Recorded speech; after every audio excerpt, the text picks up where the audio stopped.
starts with a whisper, a seed in the mind, a doubt that grows louder, stealing your time. You're not enough, it says you'll never succeed, but I've learned how to silence that voice with my creed. I've fallen in prison, I've lost and I've gained. Every bruise on my soul is the proof that I've trained. This is me versus me, no one else in the ring, and I'm ready to fight till I hear the bell ding. I'm not perfect, but I'm perfectly flawed. Every step that I've taken was worth every scar. I'm done with the fear, the lies in my ear, the shadows that kept me bound year after year. Now I see the light breaking through the rain, turning every doubt into strength, breaking chains. Breaking chains, I'm rising up strong, turning all my doubts into fuel for this song. They can't hold me back, I claim my name. The voice in my head will never be the same. Breaking chains, I'm free to believe in the power within, in what I can achieve. This is my fight, my story, my reign. I'm breaking chains, I'm breaking chains. You've gotta lose to learn, stumble to climb, a doubt that grows louder, stealing your time. You're not enough, it says you'll never succeed, but I've learned how to silence that voice with my creed. I've fallen in prison, I've lost and I've gained. Every bruise on my soul is the proof that I've trained. This is me versus me, no one else in the ring, and I'm ready to fight till I hear the bell ding. I'm not perfect, but I'm perfectly flawed. Every step that I've taken was worth every scar. I'm done with the fear, the lies in my ear, the shadows that kept me bound year after year. Now I see the light breaking through the rain, turning every doubt into strength, breaking chains. But gotta lose to learn, stumble to climb, face the darkest moments to find the shine. I doubted myself, let the fear dictate, but now I see doubt is just love and debate. The voice isn't my enemy, it's my chance to prove I can grow, to rise and advance. I've seen the bottom, now I'm reaching the top, and the climb doesn't end till my heartbeat stops. So bring the doubts, bring the storms and the pain, I'll turn it all into strength unchained. Breaking chains, I'm rising up strong, turning all my doubts into fuel for this song. They can't hold me back, I've claimed my name. The voice in my head will never be the same. Breaking chains, I'm free to believe in the power within, in what I can achieve. This is my fight, my story, my reign. I'm breaking chains, I'm breaking chains. You've got to learn, starts within.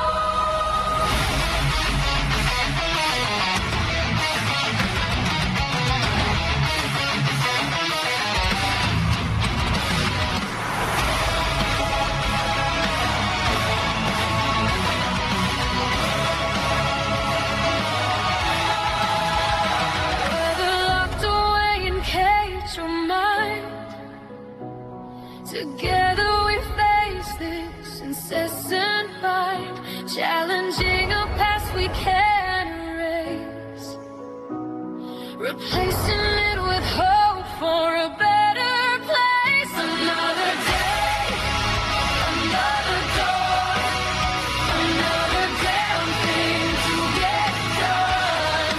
Far from home, we still toil away, looking back somewhere we cannot stay, breaking the chains we cannot see. We'll either be dead or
What is past is done and gone. It's time to grab the reins and move on. We'll face this world, but not alone. This new family is now my home. The day is done, so I lay down my head. Who can say what's up ahead? It doesn't matter, nothing set in stone. And whatever may come, I'm not alone. Another day, another dawn, another damn thing to get done. Far from home, we still toil away. Looking back somewhere we cannot stay. Breaking the chains we cannot see. We'll either be damned or we'll be free. Oh.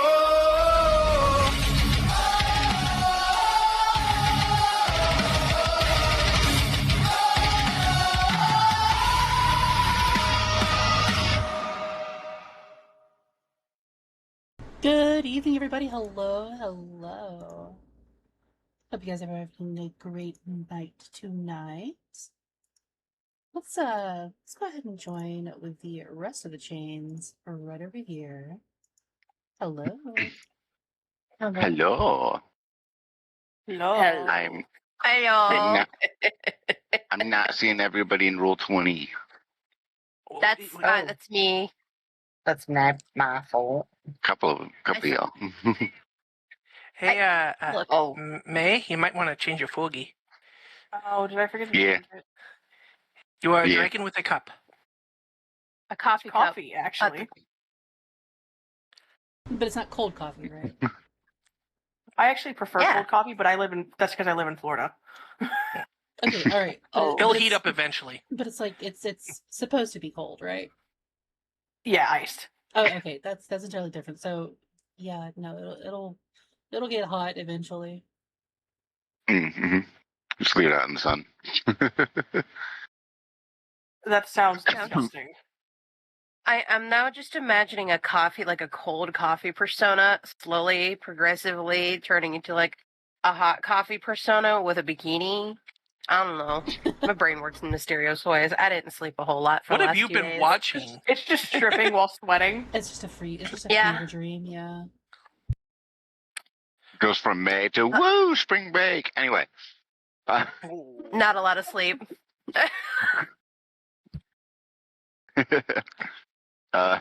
Jesus.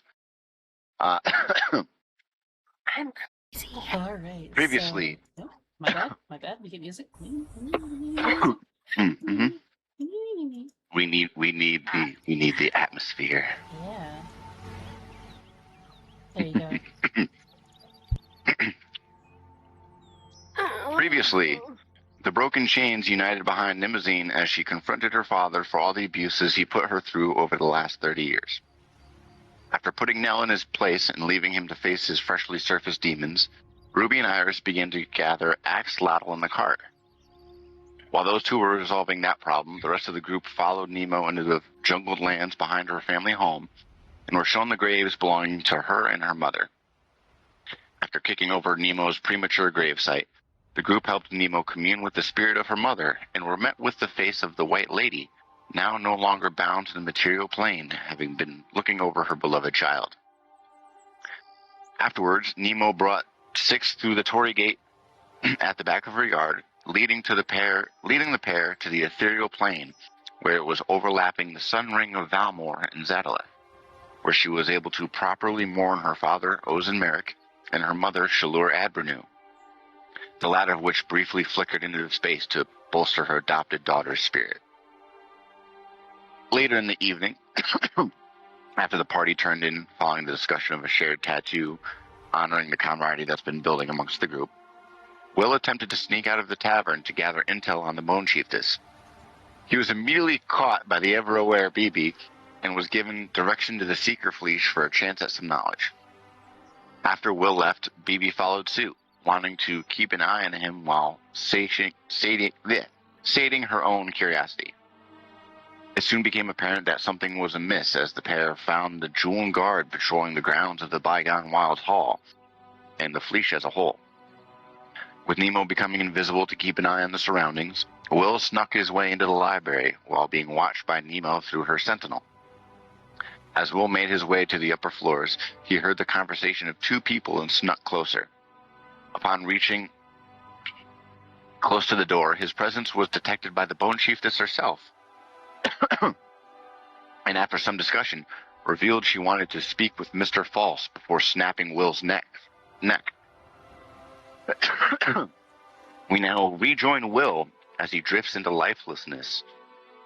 Mr. False, you suddenly become aware that your, we'll call it vessel, for lack of a better term, has been killed and you are held by your neck. You can feel your scales beginning to peek from his skin as she clutches you by the throat, and you can't feel anything below your neck. What did you do? I didn't want, like I said, I wanted some privacy. Huh. I see.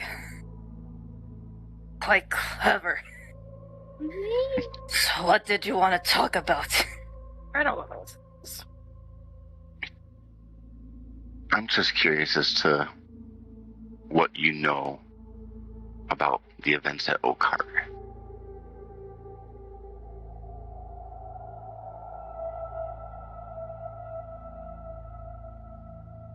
Unfortunately, I do not know much.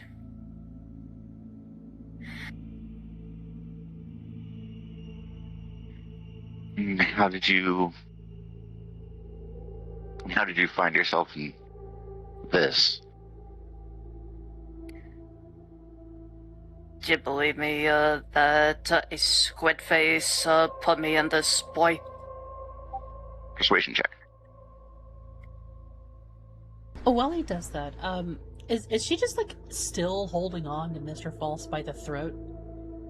Uh-huh. Like, well, that's conversation. Okay, I just wanted to like envision that. No, yeah, like just casually holding him up by the throat. All 9 foot, 9'6" of her, just. You gotta talk to short people some way. And he's, what now, 9'8"? Normally, yeah, but considering Mr. False is being pulled out of Will's body for a discussion, and the very blatant disconnect, he can't fully transform. That is a 19. 19.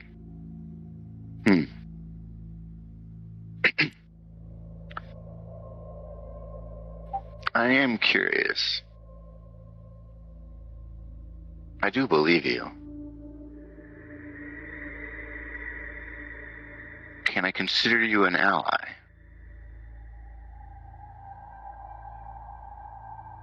And what do I get out of it? Well, and she kind of takes just deep inhale through her nose. I can tell you're not from there. How long has it been since you've seen the ocean?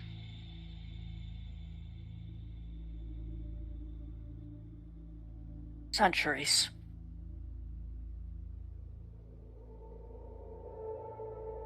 Do you want a way out?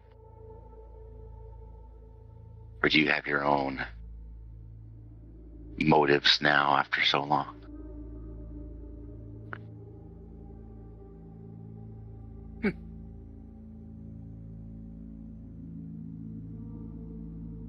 And it's at this point that he's actually thinking about it.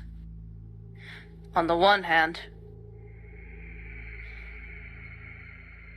it would be nice to be out, but on the other hand, his goals align with Will, but he can't really get to them with him being dead.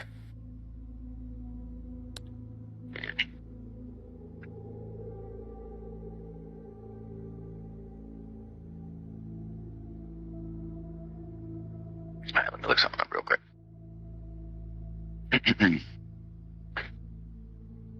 Give me a... As you're thinking, actually, give me a deception check.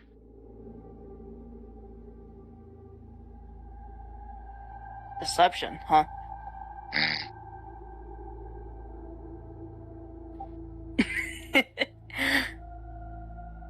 Natural 22. Natural 22, okay. Well, the natural does help you.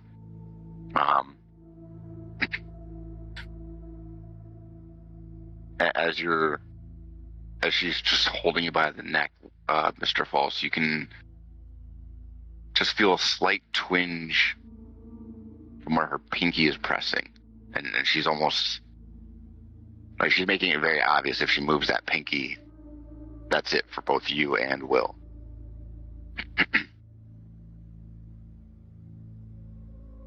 Well, it just so happens that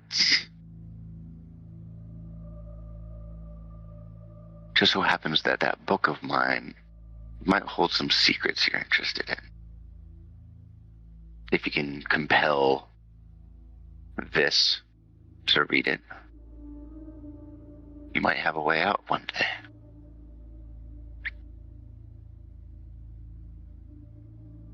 Would I?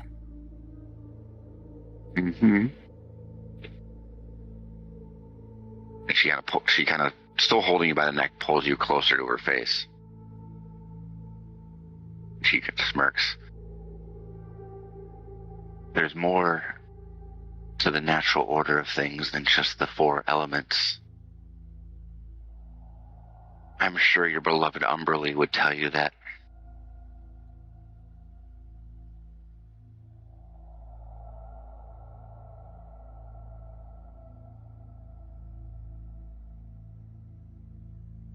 On hearing that, he was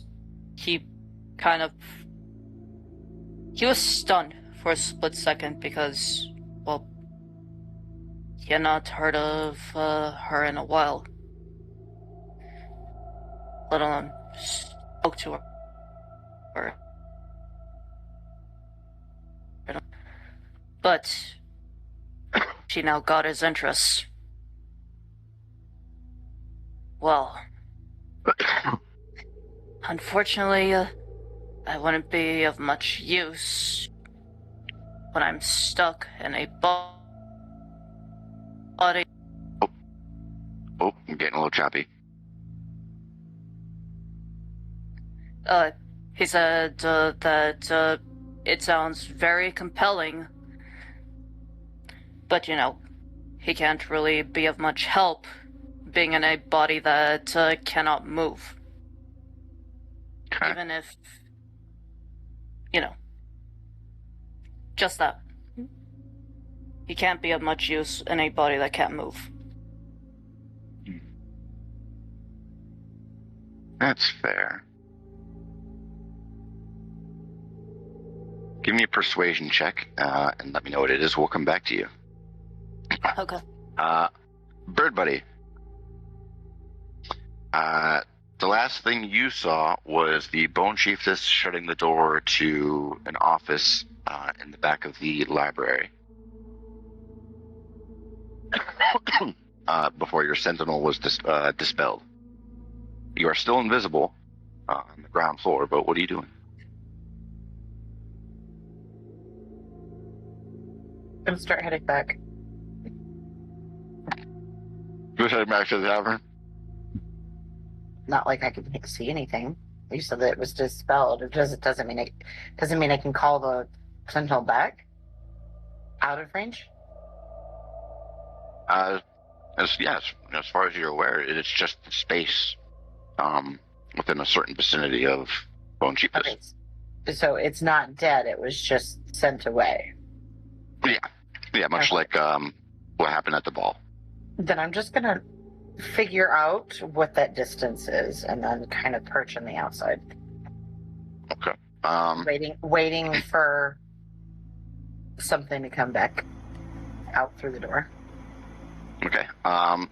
Based on what you had seen, It was roughly somewhere between 20 and 40 feet,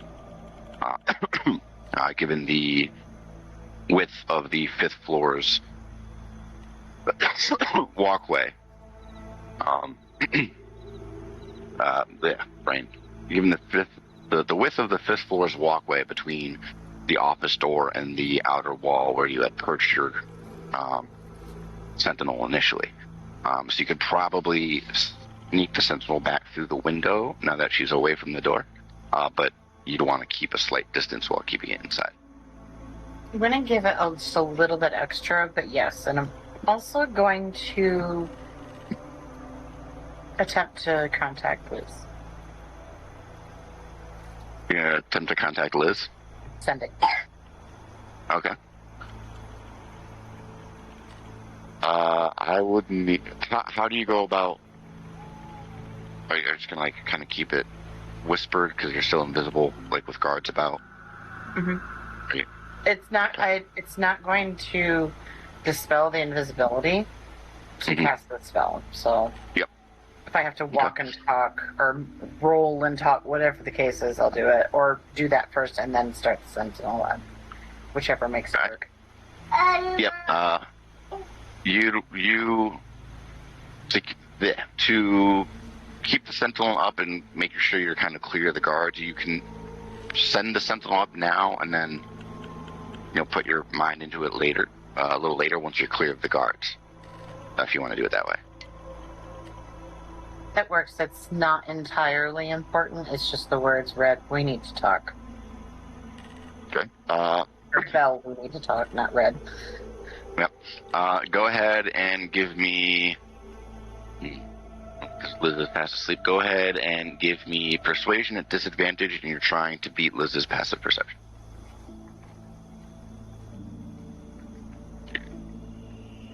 A base is 12, and you said this is persuasion? At disadvantage, yep.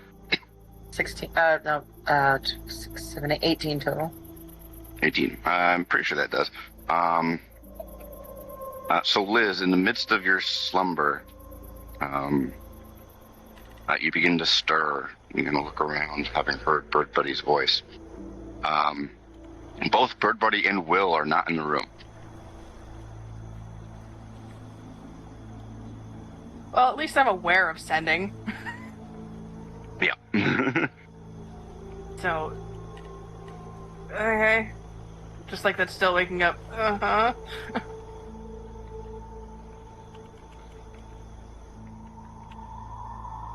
I don't have a way to send it again, so... Okay. Fair enough. All right. So from there, are you going to project your mind back into the Sentinel? Yeah, absolutely. It's kind of like find a trash can or dumpster to sit on top of and just kind of like sitting off the edge of the floor with your feet dangling.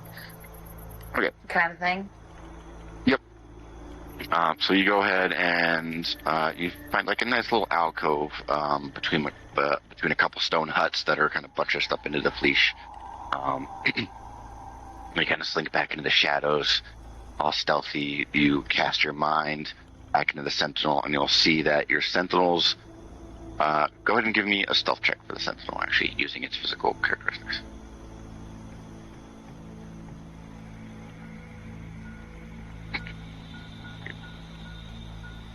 Glad I pulled up the Raven's statistics. You said it would be...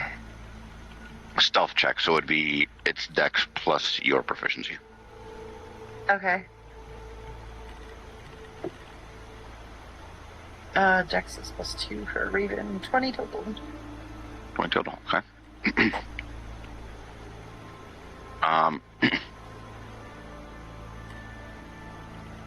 It takes a minute as your Sentinel, as you first cast your mind into the Sentinel, you'll see that it's kind of bobbing and weaving.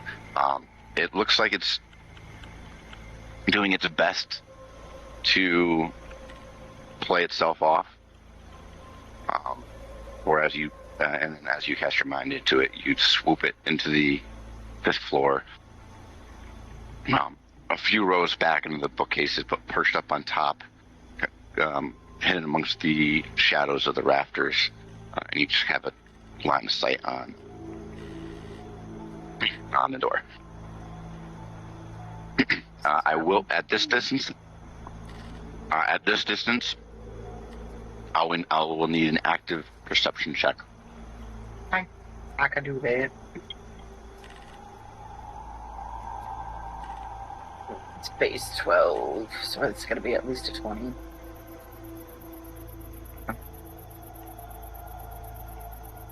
Perception. It's a 12 or 23. 23. Okay. You just hear the Bone Chiefess very faintly amongst the noise of the jungle land and the patrols, as well as a little bit of like the audio bleed that's coming in from like your actual position. You hear, it's in common.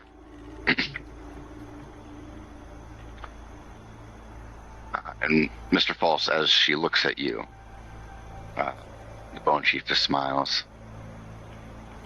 You've got a fair point. Hopefully we can do business again soon.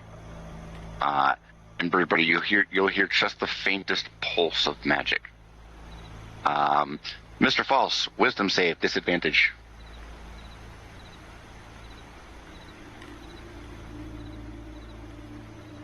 Let me just get my 2d20s. Jesus, fuck. That is a 5. The other would have been a 6. Oh, damn. Could have been worse. Could have gone a nat 3. Oh, for sure. You feel that magic pulse into your neck, Mr. Falson, as almost like a quiet place. You get shunted back into the recesses of Will's mind. Will, you are held up by the throat, coughing, but not.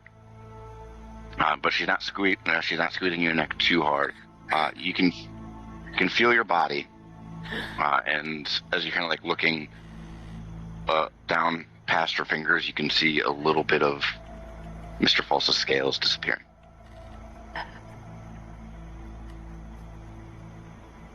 Do you have a good chat? And at that point, like, he had swapped to common. It was revealing. Very intriguing. I hope it didn't startle you. That can be quite a tricky situation to be in, and she'll let you down and release your neck. I won't ask if you don't want me to. And he's rubbing at his neck. Well, I do have to admit, I'm very impressed on the fact that you made it past so many of my guards. She kind of takes a couple steps back, kind of leans onto the desk of Anaria, who is still passed out, and you can hear the creak of the wood beneath her weight, and just the massive muscle. Feel free to head out. I will let my guards know not to disturb you. And she kind of pauses. The Raven will get a pass too. I look forward to seeing you both tomorrow. He nods and calmly leaves. Okay. The BB Mini is just going to fly down onto Will's shoulder. He noticed and was like, I'm fine. BB is just still staring at Big Lady. Yep, And examining even further. Examining her? Or Yeah. Will? I'll have time to take care of Will once we get out of this damn place. Give me an investigation check. And this will have to be active. Just a second, sorry.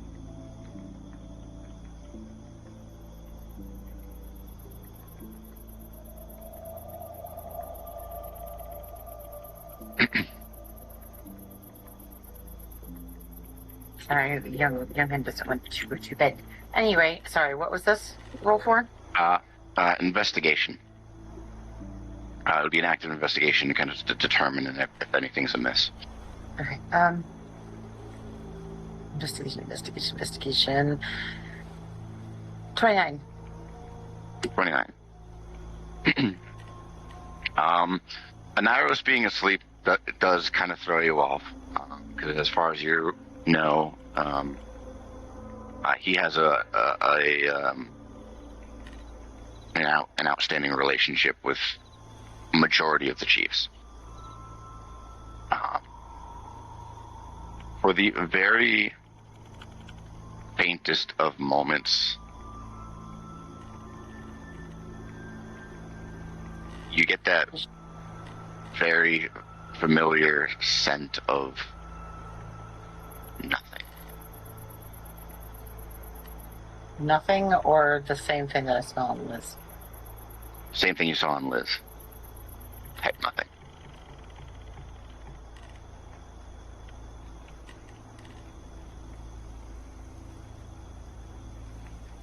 Okay. Okay. Once we get outside, then I'll start pecking Will.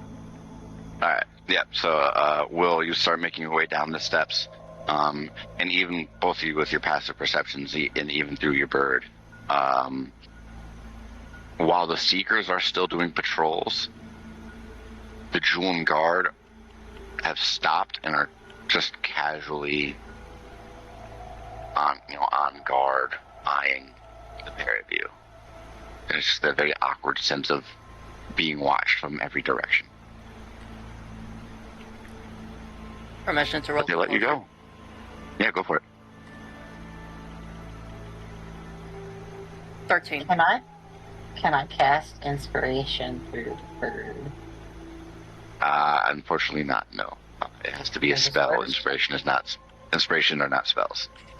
It was worth a shot. Yeah, it was worth a shot. However, the barb spell is a spell. Okay. Get a silver. Is it touch? I don't remember, actually. I don't think it is. It's all good. Let's see. One reaction. You can see within 60 feet. No, yeah.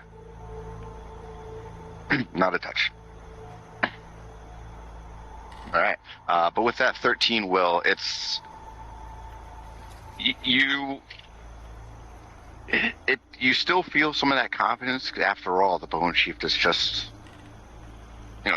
congratulated you and gave you praise for how well you did infiltrating a well-guarded area, but it's still that shit. I got busted. That kind of throws you off. You're kind of sweat a little bit. But the Jewel Guard let the both of you go. And I'm assuming, Bird Buddy, you have your Sentinel steer Will to your location, like exactly. Yes. You did before. Yeah. Yes. So it's very much the bobblehead, forward, back, left, right on your shoulder, Will. And as you round a corner, there's just an empty alcove between a couple stone huts. And then the Sentinel lands on nothing. You still there, Nemazine? Or Val, whichever form you're taking? So the same. I know, but... What are you okay with me calling you at this point? Are you still fine with Bird Buddy, regardless of your form, or is it based on whichever form you take? I don't know. I think there's more important things at hand at the moment. Figure that out. Okay. I'm more curious as to what your mission is to be a Sunseeker.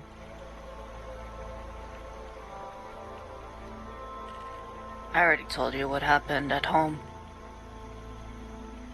I just want to find out why. Sounds a little more complicated than that, but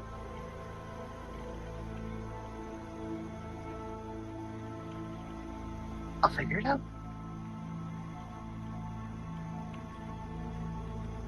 But she just kind of like drapes her arms over Will's shoulder. I love the confidence. Oh. I'll figure it out. It's just a matter of when. Oh, you asked what my mission is to become one. Sorry, I misheard you. Just been distracted.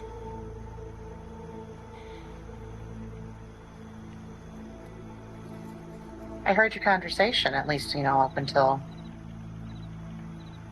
she poofed me away, Yeah, I didn't expect the anti-magic field either.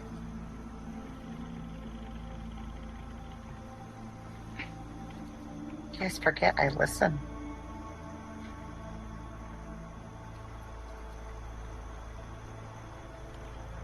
Yeah.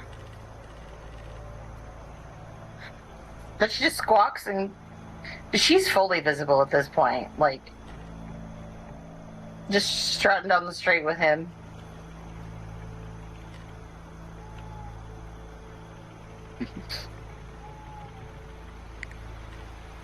So, is there anything else you wanted to talk about, or... I would like to know what Nixia wants with you. What? Nothing. Just pats his head and just starts skipping back to the tavern. Will just sighs and just continues walking after her to the tavern. Okay. Will, go ahead and give me a medicine check on yourself as you follow a very happy-go-lucky bird buddy back to the tavern in the middle of the night. Medicine check. 15. You immediately, as you're walking back, you just kind of rub and kind of press it along your neck. There's no pain when you press into it. It's likely not going to bruise. Given what you remember, given what you remember, before suddenly being excommunicated from your own body, that was very powerful high-end magic that she pulled off.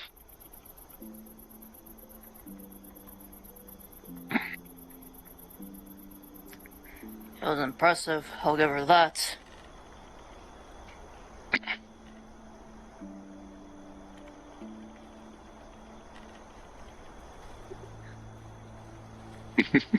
And as he's walking, he thinks about the deal that she had struck with him.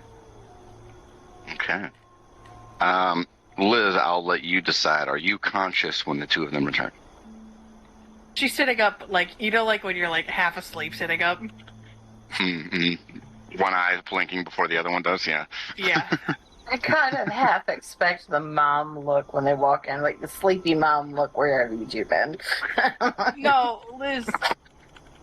Bird Buddy sneaks out often, and Will is an enigma to her still. Where you been? Like, you also know, like, the, like, where you're, like, blinking and trying to get your eyes to open up, but it's just your eyebrows raising.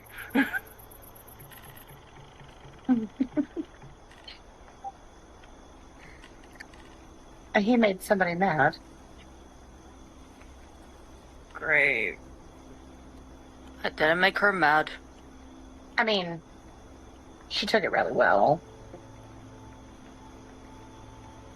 If you must know, she just wanted to talk to him. A lot more than that from the sounds of it.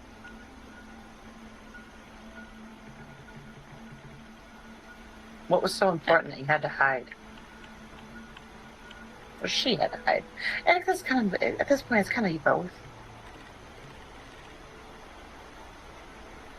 What are we talking about? I went out. I went for a walk.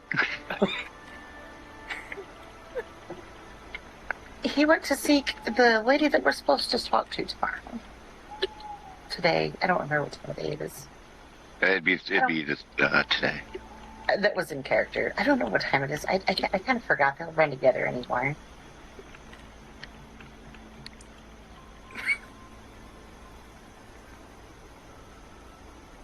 Sorry, I can't. Why would you do that to me, DM? A very enthusiastic walk. Yeah. Laugh break. And it was at this point that Will is debating if he should just might as well talk about his mission now or wait in the morning so he could tell the rest of the girls too. I can't. Just assume Liz is asking questions. I can't.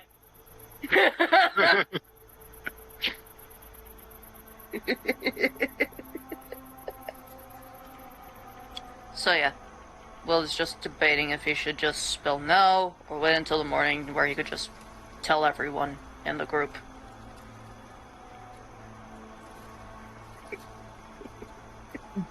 Maybe he's going to look directly at, I was about to call you Belle. You know who I'm saying when I say Belle. Liz. Mm-hmm. What did Ruby say about your issue? It's less Ruby and more Skull. Skull said that it's nothing that they can handle. Then why does he smell like it too? Or not him. The other person you were with.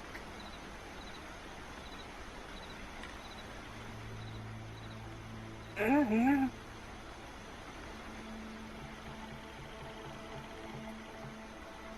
It's not like he really explained why. He just said, yeah, nope, it's fine, but weird, but fine.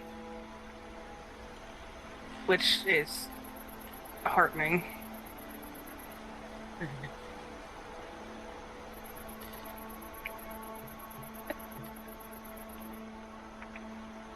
I think you two have something in common.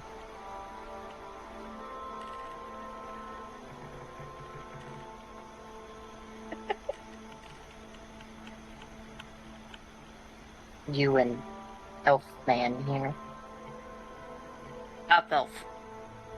You still have ears. It still counts. You're half elf? Wait, we've been over this. Yes, my mother was an elf. No, my dad was a human. You have pointy ears, so I might immediately think elf. I'm sorry. Well, I mean, I am part elf, just not whole elf. Yeah, that doesn't mean a lot to me, for the most part. That's fine.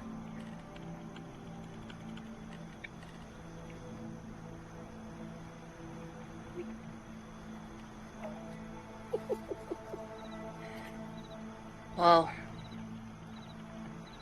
you sound like you could go back to bed, and I should do the same.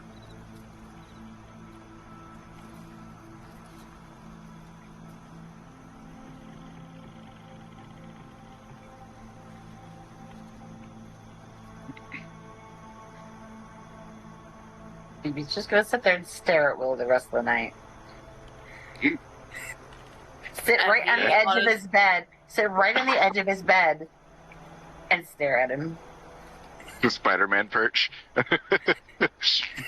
All right. Well, with that, we'll fast forward to the morning. Unfortunately, Will and Liz, go ahead and give me a con save real quick. Do I even get back to sleep after this conversation is the question? That's what we're deciding right now. Okay. Okay, that could be worse. I've definitely rolled worse on that die. Save. 13. You are able to get back to bed, but it is a little spotty considering how suddenly you were woken up and the bizarre conversation you had when they returned. So both you and Will do not receive a long rest. To be fair, I'm used to not getting good sleep. Yeah. And I'm fine with short rests given my profession. Yep. Yeah. Do I have to take a point of exhaustion? I'm over exhaustion. Please do not give me exhaustion. No, you do not have to gain an exhaustion, but you don't get a long rest. Okay, thank God. No. Yeah. It's kind of in between long rest and short rest.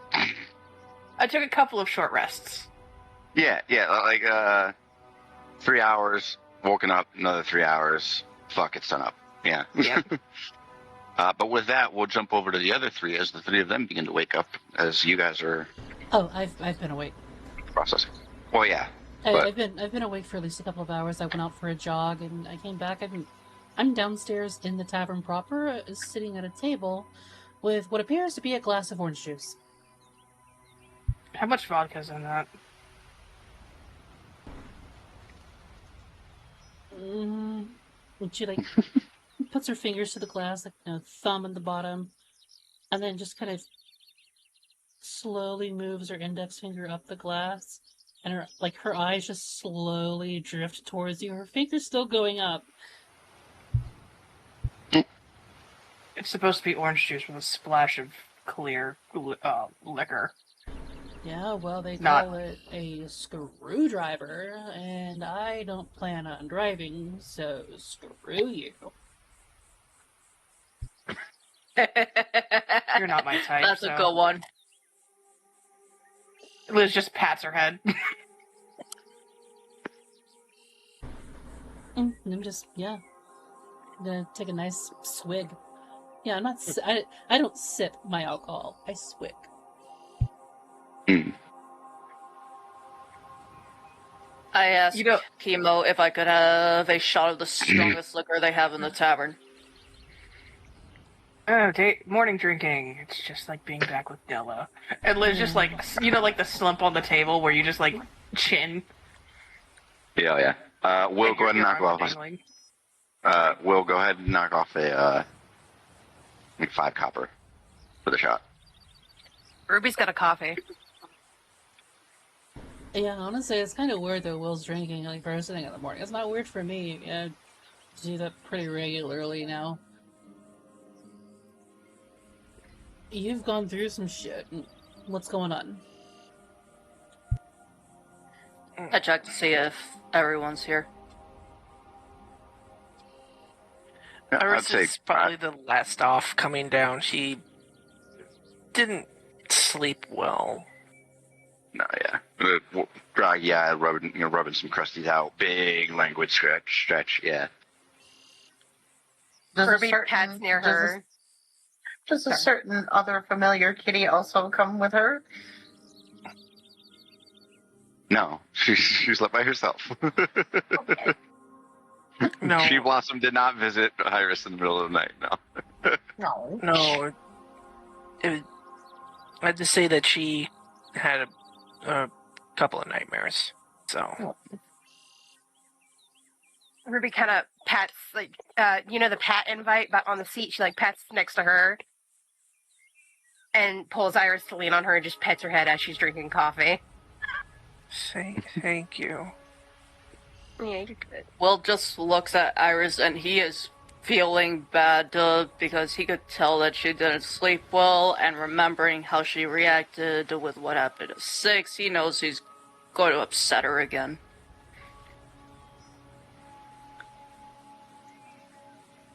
So, before we left to Torshavn,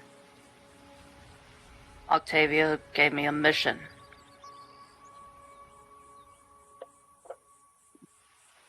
And that mission was to gather information on the Bone Chiefess as to why she disappeared after the last peace treaty was signed.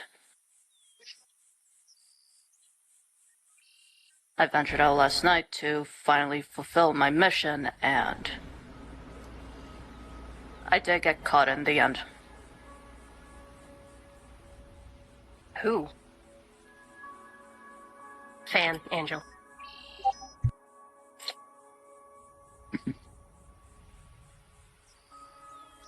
And, well, let's just say I had a talk with the Bone Chiefess.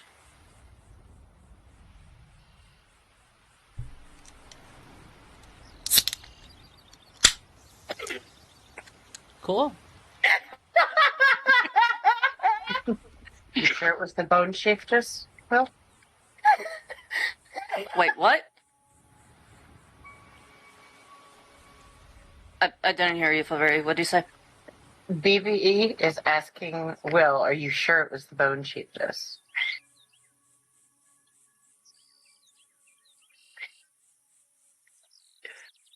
Yeah. I'm completely certain.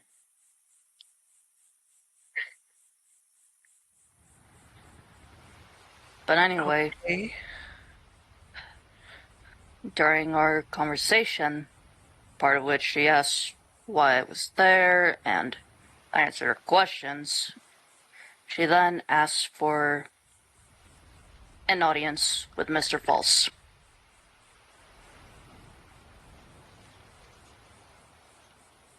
I don't know what they talked about, but afterward, she sent me on my way.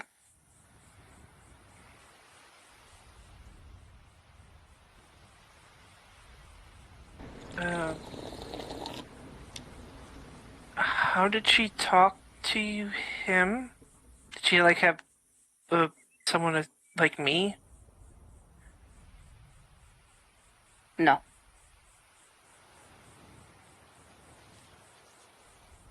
Getting a little worried here, Will. I tried asking last night. He's being evasive. Y'all have fun. Is there like a big, nasty, ugly bruise from yesterday or from last night on Will? No, Pringle said no. Yeah, there's nothing.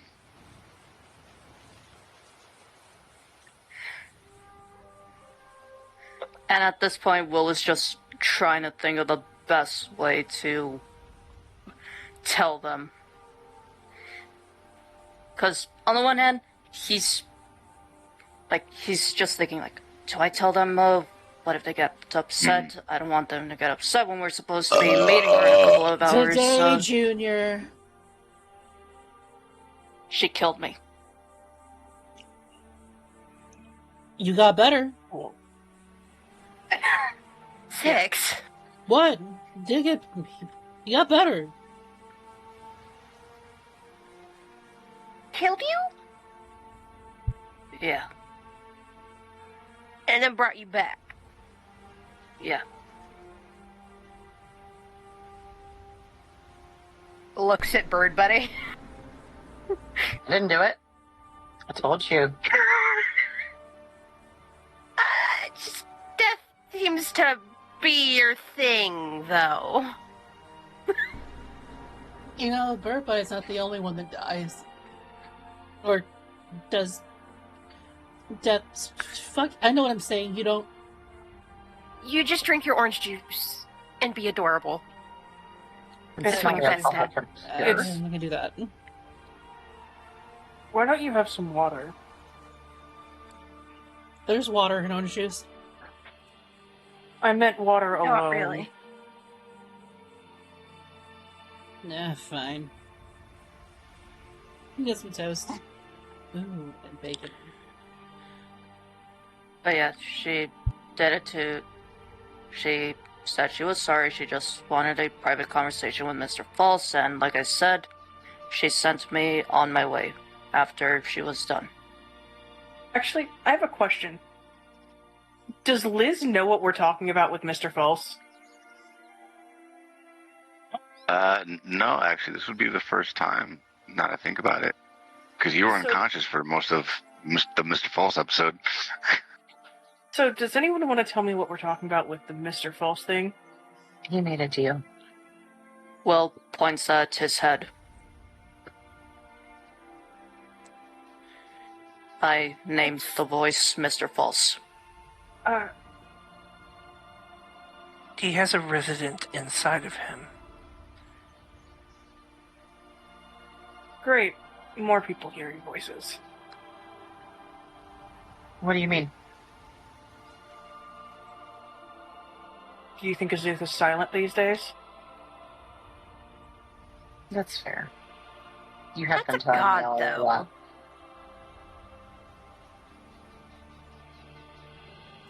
Iris gets up and walks over to sit on the table in front of Will, and all that tiredness is gone, and she's just looking right in his eyes. And you were okay with this?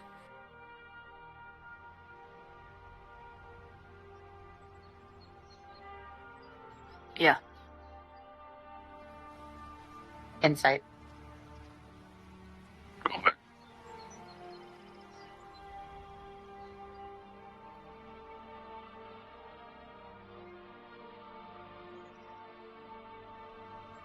$29. All right, Will, that'd be enough. What are you actually feeling?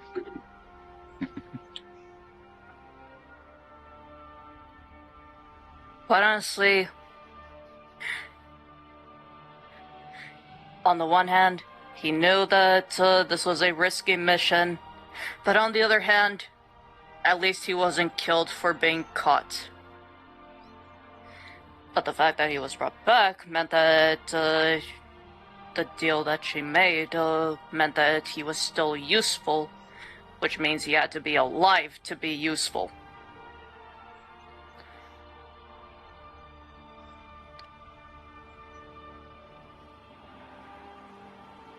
It doesn't tell me how you feel, bro. Yeah. It's basically like conflicted emotions of like, yes, he feels fine, but at the other hand, he's a bit worried.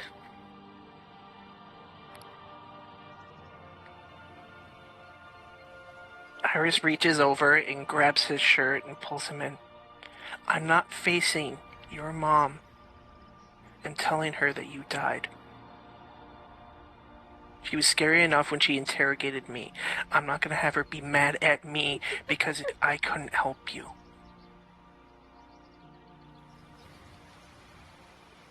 I'm sorry.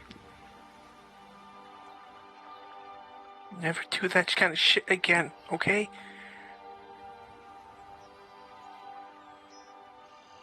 I'll do it. She comes back, with a plate full of, eggs, bacon, toast, all the good stuff. Yeah, she does have a glass of water. It's a small glass. Wouldn't be the first time I've made a woman cry. What are you talking about? Did you make them cry in bed? No. Some sons come home. Some don't. Yeah. Well, this got dark. Well, it's good When are we thing meeting with them? Good thing I got sunny side up. And I'm gonna go dig in. BB. BB's just gonna come up to Iris, put her hand on the shoulder. To be fair, I don't think he stood a chance. There's some higher powers working either for or taking over other things. At least you guys got some people looking out for you. So do you. You were there when I went to see my dad. Least I can do is return the favor. And what are we, chopped liver? We're here too. You let me touch your ears. They're so fluffy! She lets everybody. They are. They're really cute. When Ruby says she lets everybody touch her ears, Liz's ears droop a little bit, like, oh. Hey, what? Well, Do you see anything? Yes, Dungeon Daddy. Did I see anything? Go ahead and give me an intelligence check at disadvantage based on how much you recall. What do you mean, 6? Like, I mean, you said he died. I'm asking if you saw anything. Like, you know, I don't know, fucking light at the end of the tunnel, or, you know, relatives, or whatever. You said intelligence a roll, or... Yep, intelligence check, disadvantage. Okay, that's a 17 plus... Dirty 20. Yeah, you don't remember much in terms of the gap. The only thing you really found odd was a change to the bone chieftess's irises that you can't quite remember. Wait, can you repeat that last part? You remember a change to the bone chieftess's iris shape, but you can't remember exactly what it shifted into.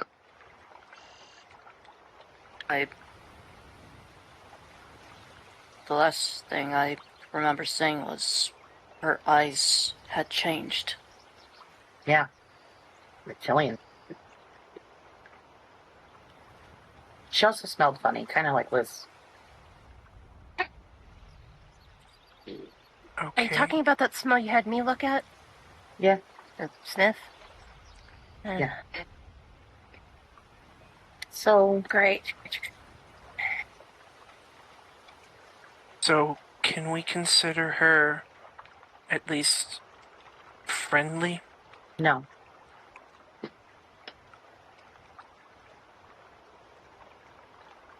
I mean, At least yes. not this version of her. I mean, you guys have worked with Les. Any of the enemy of my enemy is my friend. For now. I mean, if she wanted Will to stay dead, he'd be dead. So, Yeah, not exactly You got an better. ally, but Okay.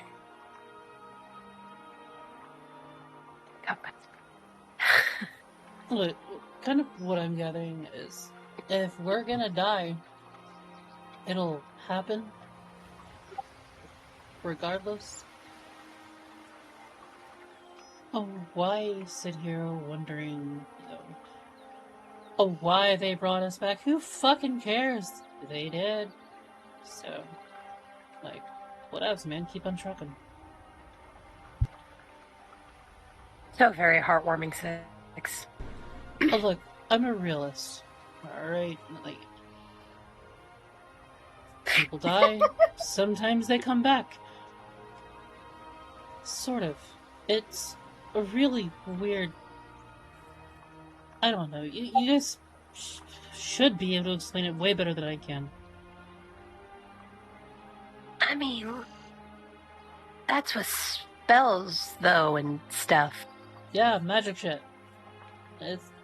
I don't know. I mean, people die, sometimes they come back. That's fucking weird. Does anybody else not think that's weird? I'm gonna have to sit down and teach you about magic one day. I don't have the energy to do it today. It will go in one ear and out the other. I know. I can attempt, though.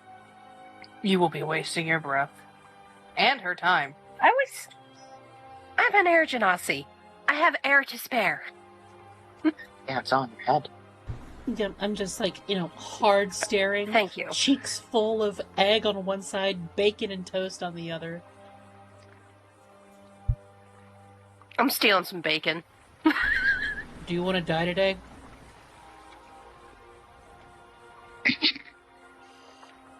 Can I have some of your Not even bacon? a little bit. We're in a tavern. Order some. I don't wanna. Liz doesn't want to get up. She's tired. Iris will eventually let Will go because she had been holding on this entire conversation. She just lets go, stands up. Barkeep, yes please. And as she goes back to her seat, she passes by Will. She flicks his ear tip. Never again. I make promises. then I'll make them. And then I'll try to stop you from doing it again.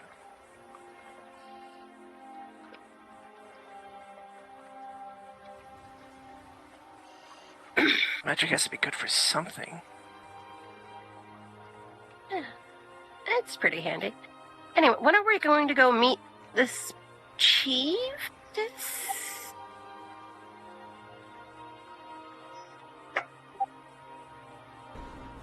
I mean, I kind of figured as soon as possible, but I'm kind of, enjoying my morning. So let's take a little bit of time, actually have some breakfast here, kind of digest both Will dying and, breakfast. And then we'll think about going over to talk to this bone chiefess that apparently killed our party member, and we're just not doing anything about it. Kind of hard to fight a god on your own. No, I mean He's a god? That's perfectly valid. I don't want to fuck with royalty in their own throne room. So when you see Ruby, just try to keep your chin up. Okay. Also, we have actually technically been in not exactly royalty, but close enough. Yeah, but we presence. I used to rub shoulders with the magistrates. That's close to royalty. I mean, I've only really fucked with one magistrate in his own. We haven't really necessarily in his own space. But that was Pinky, man. I was also talking about the Verdant Lord as well. Yeah, and if you notice, I didn't fuck with him either. You did a little bit. You were pushing buttons. I mean, yeah, it's kind of expected. I'm a rapscallion. I'm a scoundrel. He'd be more weirded out if I didn't. Pushing buttons and fucking with royalty, completely different things. Yeah, I'll push their buttons. But I only fuck with Pinky.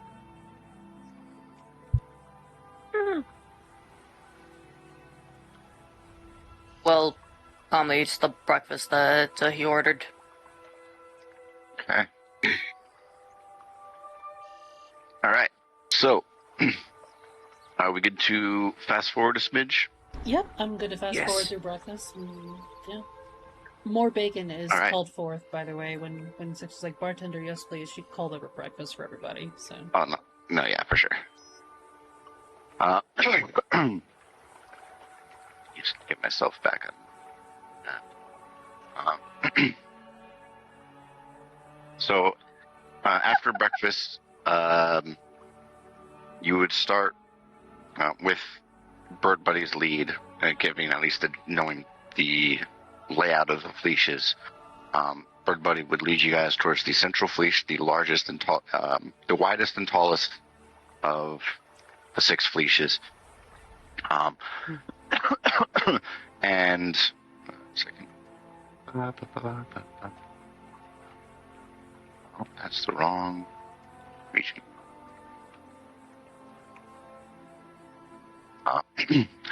You would notice, you would have seen this a few times now. But there's an immediate presence of the Julian Guard, more so than than the rest of you are used to in the region. And looking at the fleece from the ground, you can see that about 2/3 of the way up, it just gives way to nothing but the fleece itself. There's no buildings, there's no shops, walkways. You can see kind of like jagged, barbed outcroppings with some kind of an arched cave entrance. And every now and then you can see a Julian Guard just looking out over the city from one of those. But partway up to BB, you know, is the rough area of the entry to the upper chambers. You guys are met by Kardak Stormmain. the Loxodon gentleman. Storm Okay. Bane or Storm Main? Storm Bane. Okay. You know, one of these days, Kordak, I'm gonna have to ask you how you got your name. Not today. Well, later. I was named. Short story. I was named after a legendary minotaur. He just kind of nods and turns. Very cool. Ruby, you give him an extra wide berth, having getting clocked by his trunk a couple days prior. Yes. Yes, I As he am. turns. In fact, Liz. You're behind Liz? Yes. Probably smart considering the where you're from.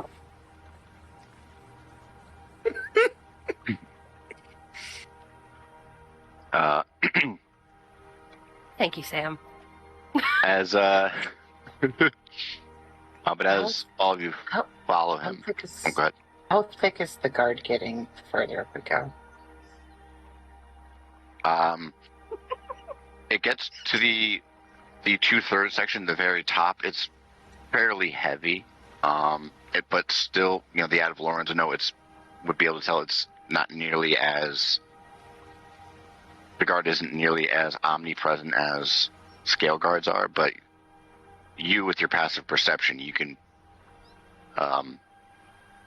you can see one or two tribe individuals in casual clothing, hides and tunics, whatnot, just keeping an extra weather eye. So she might have hired mercenaries as well. How closely are they watching us? Nothing. With your give me an investigation. Actually, this will be active or insight. I'm sorry to interject. Thank you for the follow. Shadows for life. You're awesome. Hey, man. Shadows, what's up? Welcome in. You buddy. You said what were the two? Investigation or insight. Insight's better. That is a 23. 23. They're not paying an extra focused attention on you. They still, or you or the party. At least these hidden mercenaries, they seem to be extra city guard. They might not even be aware of last night's events. I'm gonna stop by one. Okay. You approach. Go ahead. I was like, you approach a kind of a little more rough around the edges, lean, and he kind of reminds you a little bit of Ulrich, but has much darker brown, almost black mane compared to the more typical beige, kind of like beige, sandy fur of chest and face. I don't. Can I help you? I don't mean to bother you. I just had a little bit of hair of the dog. On the off chance that I need one, which way's the loo? I mean, at this point, you're looking to. Most everything up here is private. I mean, this is Torshavn, though. You could pick an alley. Fair enough. I'm just thinking about, decency, but I mean, hey, if you guys are cool with it, I don't fucking care either. If you Outlanders want some privacy, find a deeper alley, but we don't care. Fair enough. As you were, thank you. Right. He just kind of has a little confused, like tilt of the head. Yep, absolutely meaningless, but just in case I needed to puke, I needed to know where to go. Fair enough. But as your group regathers and follows Kardak, it comes to a point where Stixie would be aware of this just because of how on guard you always are. Bird Buddy, you'd be aware of this with your passive perception. What looks to be kind of like a very small city center, like a very small intersection. It's almost as narrow as the intersection where you all met. But there's a little bit of an opening to the south that kind of views out over the city. But Kardak leads you to the base of the Fleesh, the smooth limestone spike. A rather bland, just seemingly inconspicuous blank space. He kind of looks at you. Well, I was told to let you in and give you a warning. The traps on the way up have been deactivated, but the guards are present. Just tread carefully.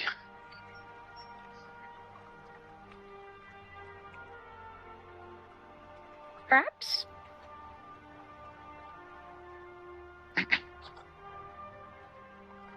Okay. And you'll, all of you will watch as he goes to press his hand against the stonework of the Fleesh, and it actually disappears into it slightly, and you hear the twisting of some mechanism, either stone or metal, but there's a distinct scrape, and he pushes his arm a little further in before retracting it back out. And just to the right of that location, the limestone cracks and sheds a little bit of dust across in what becomes an archway before it swings open in the doors into the interior. And it's nothing unsettling. It just seems to be a large staircase that swoops up to the left into the stonework and begins to narrow out of sight. Maybe he's gonna, like, gently tap Belle. Well, looks to her, them.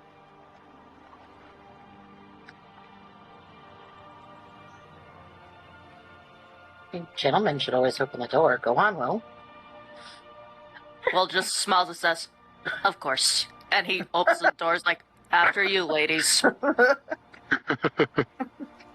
And he places his hand at his chest and was like, doing some fake, yes, and doing some fake smarmy expressions like, "After you, ladies." I am going to give the most sarcastic curtsy.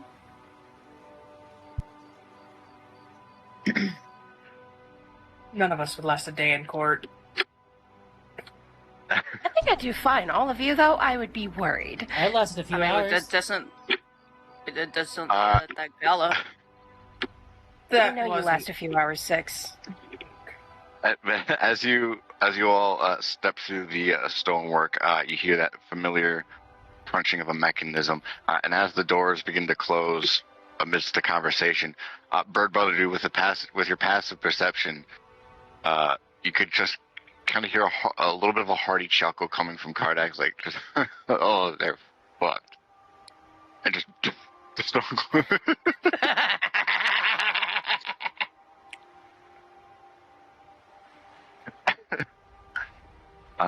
But yeah, there's a large stone stairwell about 30 feet wide that goes up and then begins to narrow as it bends around to the left.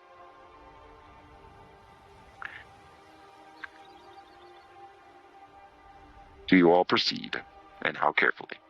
Before we even stepped in, I was going to try and talk to Liz. Okay, well, I think we'll kind of... it was kind of like an as we're going in thing. Mm-hmm. Belle, be careful. The the stinks of a situation that reminds me of that prayer thing you told me about. I don't like it. Great. I don't want to lose my friends over it.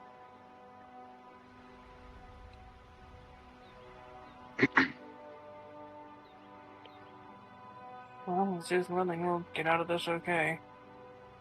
Maybe. I mean, she sees use in Will to some degree. I'm just worried she might not like. I'm worried she might not like you, or she might be offended, or she might be polite. Let's just say I'm pretty used to people being offended by my existence at this point. Hey, I like you. You guys are kind of an outlier. I'm sure I know somebody else who does. I mean, you were married how long? That kind of says something. That's different. I haven't killed you yet. I know we don't talk often, but I like you. Trust me, there are people back home who would love to see me Try it. dead. They can try it. People try to kill what they do not understand, though. You know that most about of anybody. Right, let's take care of this then. Yep. So, All Will, right. I'm going up. I'm alright. I am turning into a raven in front of everybody. gross. Will, on a scale of, like, I don't know, 1 to Liz's potatoes, how hot was she? Well, I mean, she is attractive. I think you would find her more attractive than I do, but Right. I think by your standards she would be like a 15, but in my opinion, I'd say a 9.5. Okay. I want to stop by a flower pot and just kind of dip my hands into, like, the water bowl underneath the flower pot itself. Kind of, like, slip the hair back. There are no water pots in this area. Then I'll spit and do it that way. Okay. Like the hands, like the hair back. Yes. Yeah. Liz pulls a brush, like a bristle brush out of her pocket. This will help. Oh, natural. All right, everybody. I had asked you earlier. You didn't respond. Wisdom saves. Wait, what? I didn't hear you, so. No. I had asked either. if I had asked if you're going up, if you're heading up the stairs. Oh, If you're doing it carefully. None of you guys answered that question. So That's casual not conversation right. aside. a natural 24. Okay. That's because we had a situation that I was trying to go over before stepping in, and then that's why it turned into said raven. Yep. So I don't hit any pressure plates. No, yeah. I got that part. Yeah, I got you. Everybody else didn't say shit. So wisdom saves, everybody. Natural John. 20. Sorry. DM, can you tell me what my wisdom save is? Because I can't get my computer to respond. I haven't level. You've been leveling up the sheet in here, right? Yeah. Okay. Because I know you're also keeping a track of it in a PDF. Could find the character folder. There we go. Your wisdom save score is a +6. 6. Dirty 20 then. 20. Okay. 21. Okay. Yeah. So, for clarification, this is the respective score plus your proficiency bonus, right? If you are in your Raven form, like you've merged with it, it would still be your wisdom. Yeah, I know. That's why I'm asking. It's respective modifier and proficiency bonus, right? Yeah. If you have proficiency in it. Okay, gotcha. Then it's a natural 28. Okay.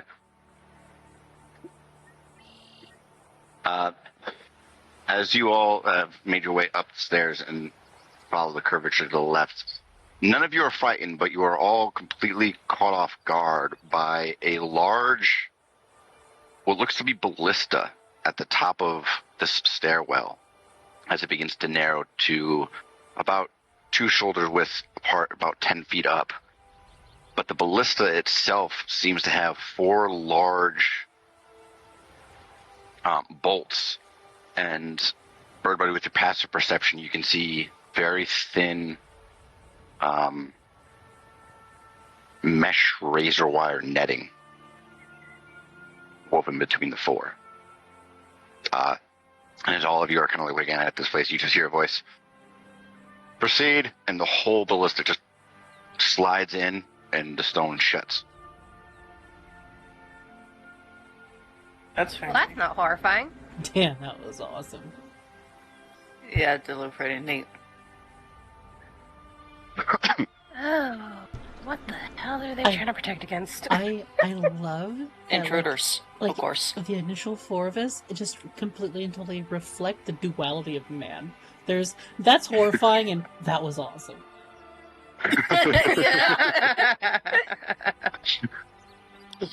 He's just completely unfazed. Yep. Because you would have heard rumors about it.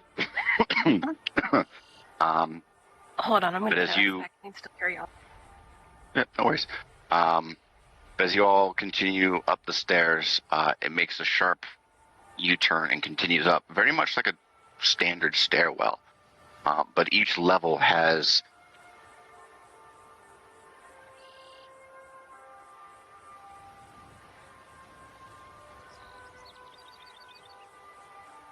Is what? Uh-oh. I think we Pringle? lost Did we lose you? I just saw... There he is. Oh, Yeah. there we are. Yeah, it did the thing. Got you. Stairwell But as has... you- each level of the stairwell has a very similar large 4-pronged ballista pointed down the stairwell, and they almost seem to be receding as you guys ascend. So there is communication going on within the stonework. With those, Birdbody, with your passive perception, you can see. While there's no pressure plates, there's very, very faintly carved runes etched into the wall in a language you're not familiar with that don't glow. So this is becoming far beyond what you've expected of Bone Chiefess's reputation. And they don't look familiar to me in any way. If you want to make a check to determine the type of trap potentially, I would need an Arcana check from you.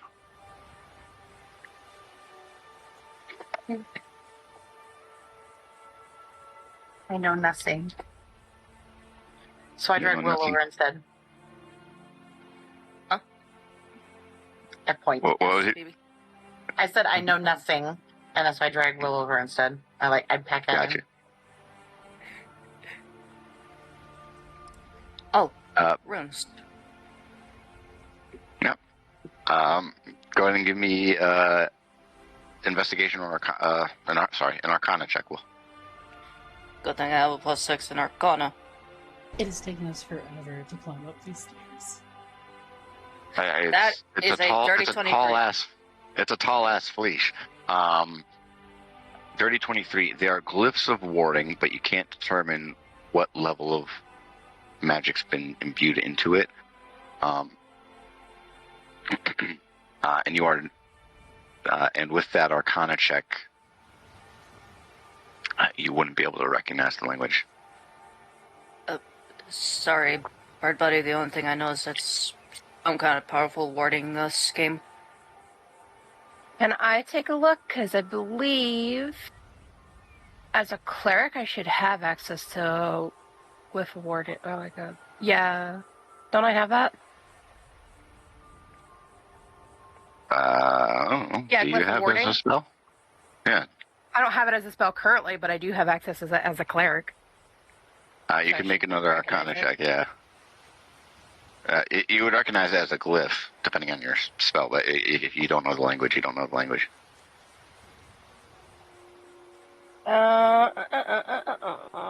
After 21. Natural 21. Let's see here. You can catch like hints of Sylvan, but it is a blend of two languages. It's almost as like the interior of the glyph is Sylvan, and as it kind of spreads out, it becomes a language you don't recognize. And not in a move along, then. Okay. But as you continue making your way up the steps, it's very much the 99 bottles of beer on the wall, just puffing it all the way up each stairwell. It almost feels endless. And as you round a corner, you can see daylight, the sky as it's getting closer to about 9 in the morning, having left out of in around 8.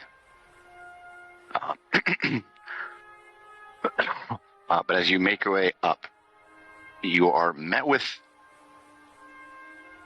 an odd mix of life and death, as there's a long, wide field that leads to a giant white pyramid. There's a stone path made from, just carved through the field, still of the limestone of the Fleesh. Arching over the field are bits of limestone that are very reminiscent of the ribcage design of the Hollow Grove, as it's just one set and another and another, as you get closer and closer to the pyramid. Even from here, all of you can see that there's Jewel Guard on foot, as well as Griffin and Hippogriff riders perched among different locations on this upper courtyard. And they're not expressing too much interest, but they are on alert. And as you approach the doorway of this large pyramid, it comes up to a triangle that's about 15 to 20 feet at the point. Intricately carved wood, accented with metal. Bird Buddy, you would recognize there are some hints of necro, not runes, but just like necro, death kind of imagery carved into it in certain corners. So the necro is is can I read it, what it says? Yes. Along the top, right near the very top, as it kind of joins to a point, it reads, for those that leave hollow graves, bleed and be reborn. There doesn't seem to be any kind of a pass code. It seems to be like a message, a motif.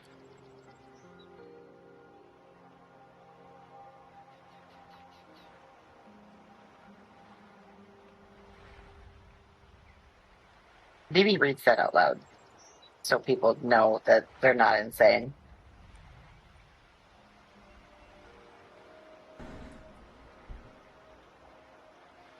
Interesting.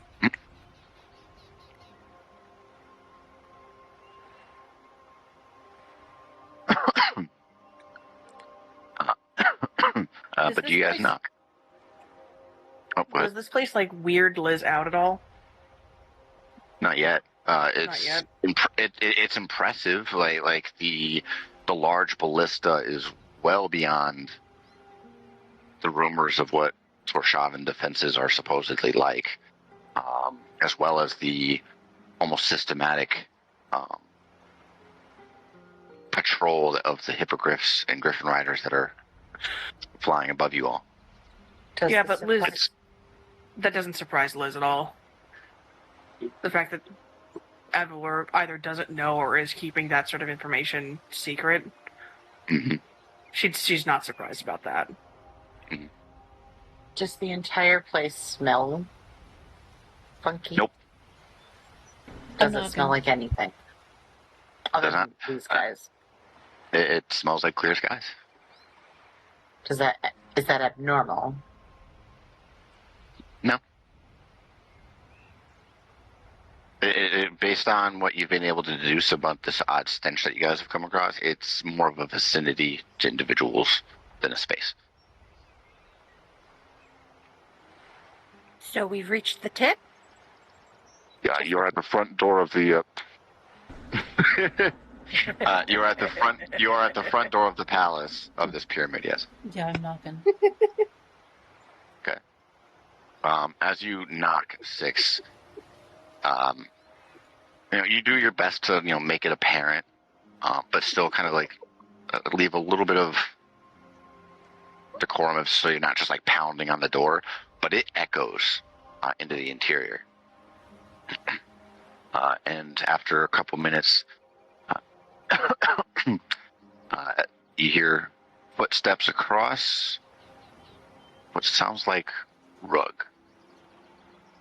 Before the doors swing open, and actually answering her own door is the Bone Chiefess, standing 9.5 feet tall, black and brown hide and furs along the waist, rough spun leather boots band across the chest, casting a very large shadow. Just on presence alone. Six. What's Six's expression right now?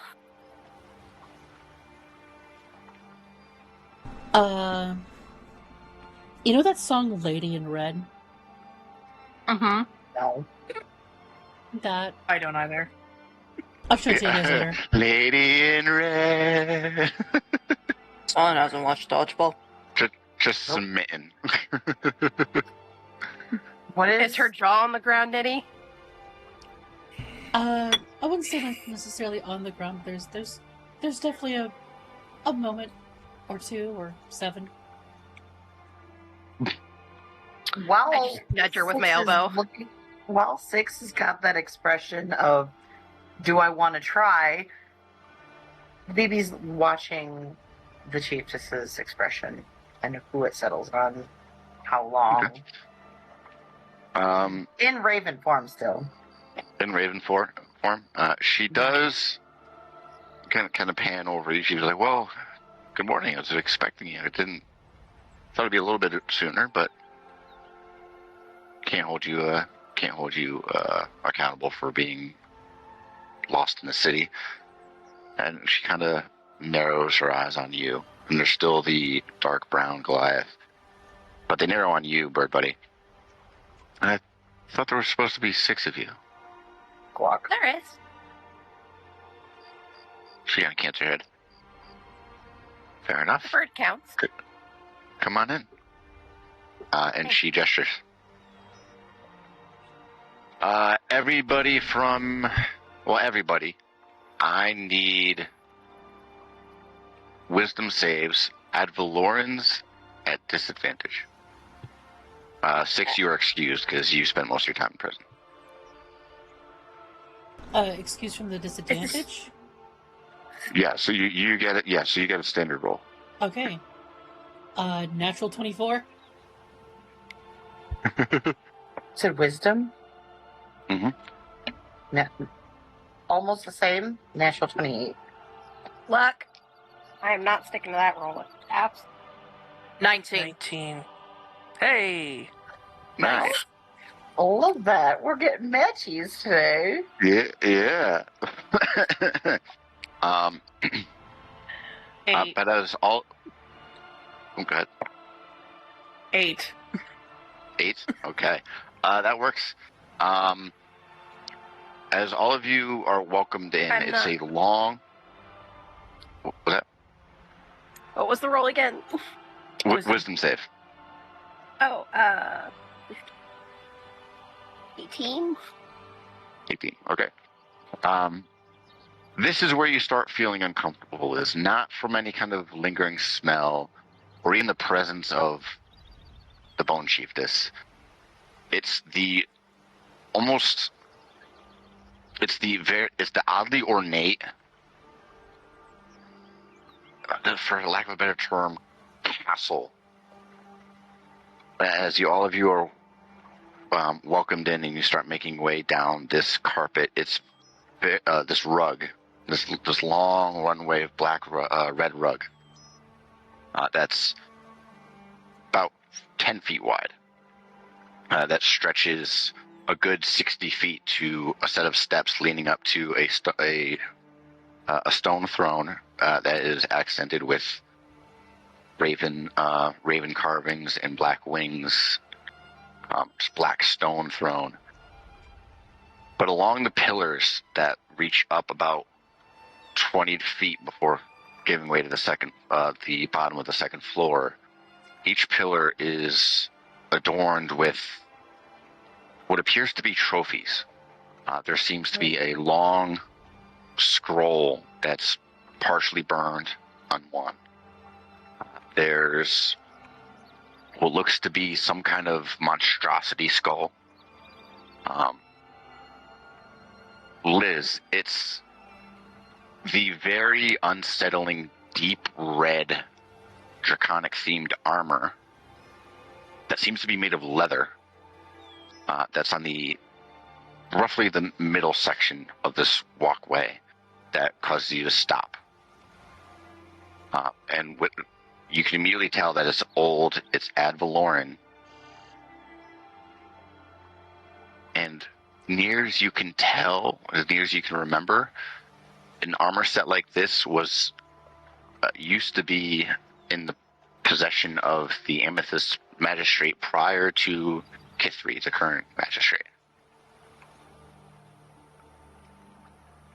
So the Bone Chiefess likely took this as a prize and was probably the one that killed the previous Amethyst Magistrate.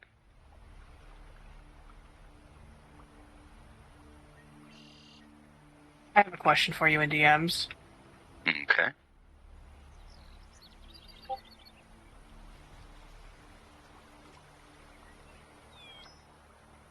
So I have a question in DM. I need to know in character. What do you want me to roll? Investigation.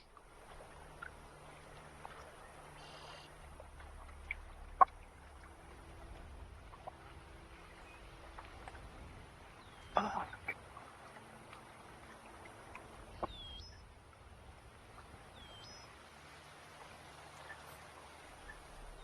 16. 16. It's distinctly made of red leather. And as you kind of investigate and you kind of piece things together, you would know that very long time ago, about 200 years, there was a phrase that was coined called hell cells, where it's believed that tiefling skin, when exposed to dragon fire, becomes some of the strongest leather armor on the planet. And you can tell of this scaled effect on this armor. It wasn't stitched in. So this is probably made of tiefling.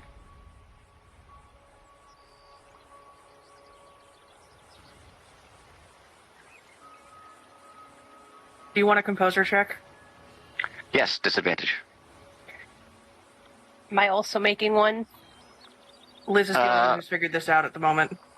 Yeah, Liz Okay. is the only one that figured it out. It's still unsettling to you, but it wouldn't be enough to cause a composure. I My don't composer know exactly at why disadvantage is a 4 on the die. There's a 4.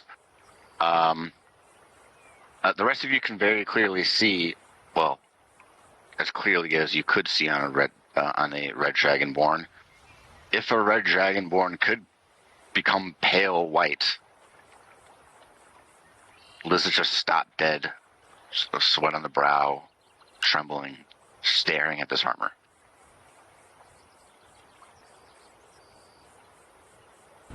What is it, Beth?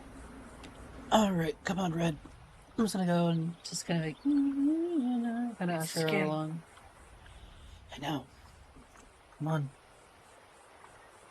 No, it's I know. Talk about it it's after. tiefling. Oh, do you like this piece? This is the bone chiefess. With No. due respect, Chiefess, her partner. Shut up.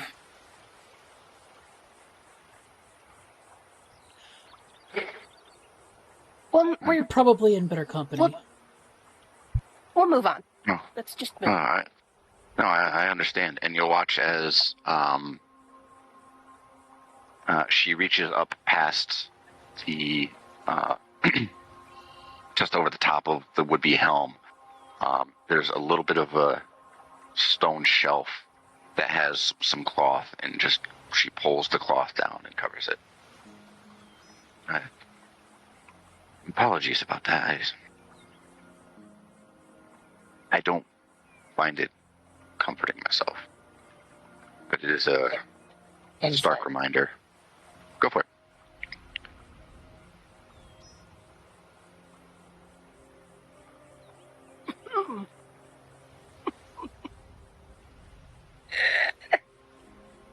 $27.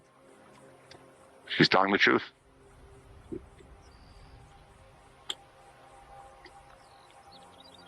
Liz finally lets herself be pulled away now that it's covered, but she's not going to be talking much for the rest of this interaction. She's like horrified, angry, and a lot of emotions all at once. Many of them are hurt by the skill guard. That's all. I'm just gonna leave it there. Oh, I understand. And she actually offers a hand to you, Liz, to continue walking you down the walkway. Liz, like, politely nods her head at it, but she doesn't take it. She doesn't... Okay. She's... BB's, like, squeezing her shoulder as the verb. Dig your talents in a bit and comfort. Pain's timid. Okay. As all of you follow the bone chiefess, she takes a couple steps up under her throne, sits down and looks at each of you. Now it begins to get a little bit unsettling. One, because it's very much ornate with these disturbing trophies, the stark white stone. You can still see some doorways and a couple staircases that lead up and back up to the second floor into other chambers within the space. Directly behind her, behind the throne, seems to be an illusioned window, if you will, that, near as you can tell, allows her to see past the remainder of the stonework of the pyramid to the northern side of the city.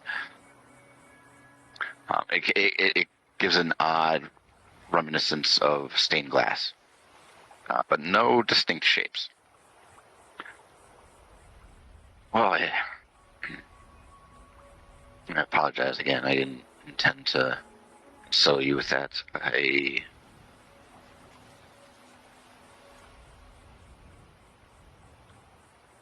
As Much of this hallway is a reminder of what's been lost to Advalor and what shouldn't be forgotten. You didn't know. It's fine.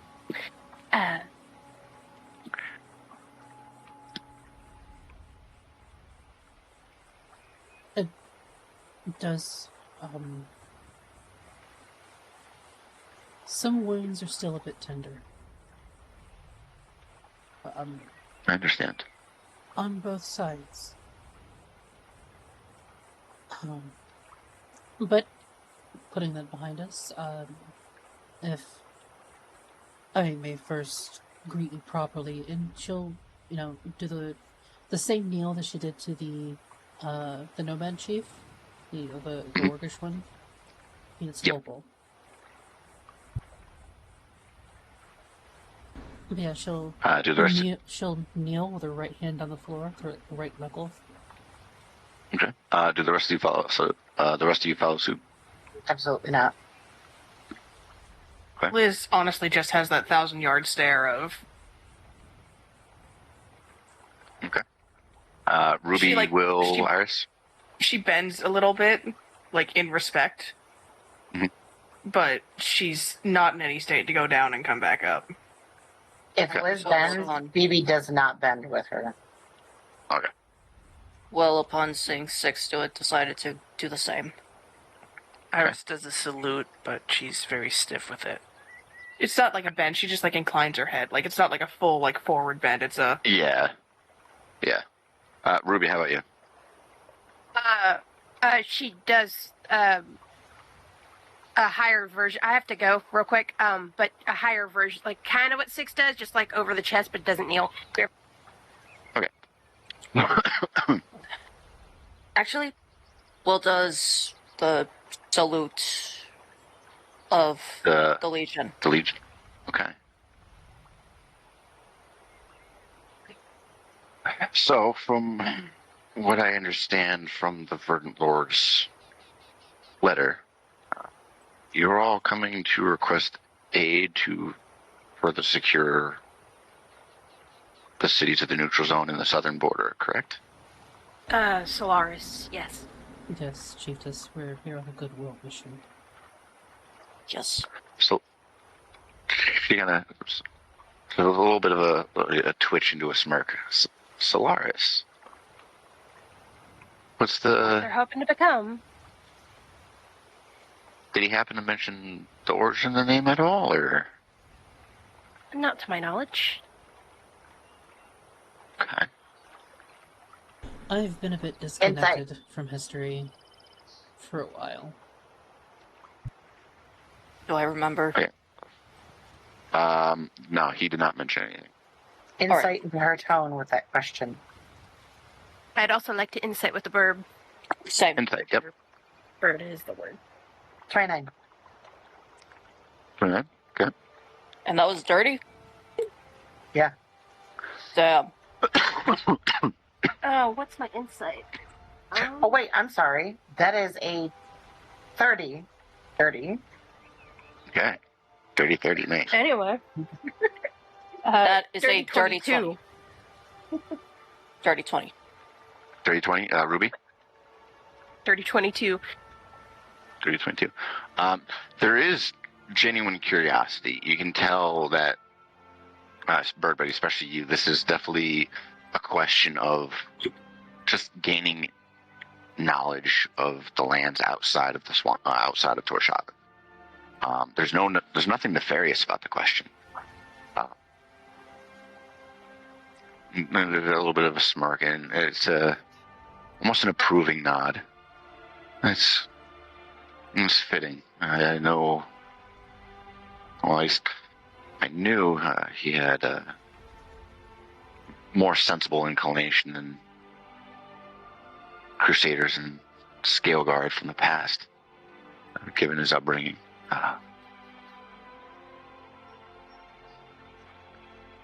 So we're looking to guard the southern passage as well as guard the cities of Solaris. I've got no problem. I've personally got no problem with that.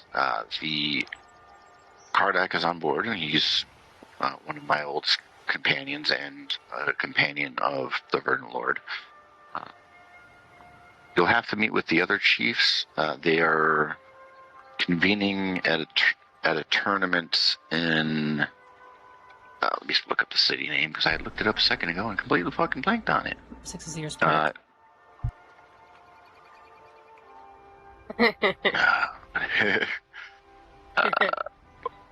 Hang on. It's over where we need to start heading that way because I think 6 has a tournament over there anyway, right? Yeah. It's a tournament convening in Dragmere, just west of the swamps. It's not due for, I want to say, 2 months, if that.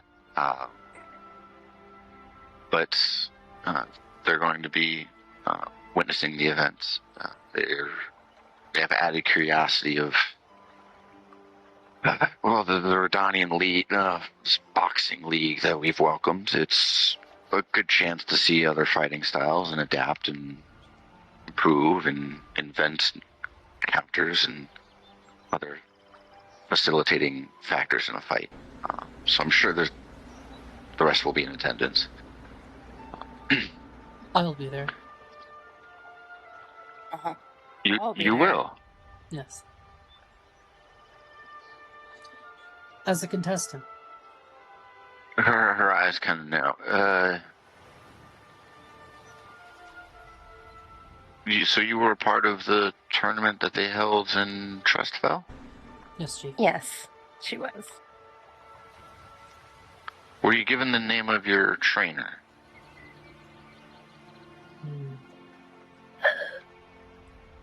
You were.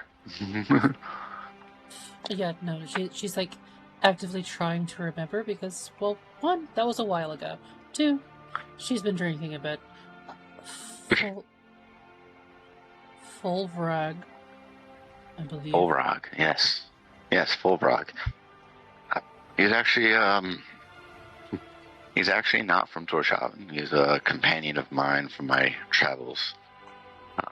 He came back to Redania with me, I think, 5, 6, no, 30 was when I left. I only came back about 5 years ago. I came back permanently 5 years ago. I've stopped in here and there. Why are you curious? Caw. Caw. Ka! Yes. I need that Yeah, it's got to be a shirt. Caw. The most Caw. deadpan caw. It's like a dog that talks, and then you're like, "What did you just say?" Woof. Woof. Wolf. Yeah. Yes, Fulvrag. He's an old companion of mine. I suggested he come back. You come back with me, and he decided to make a life of his own.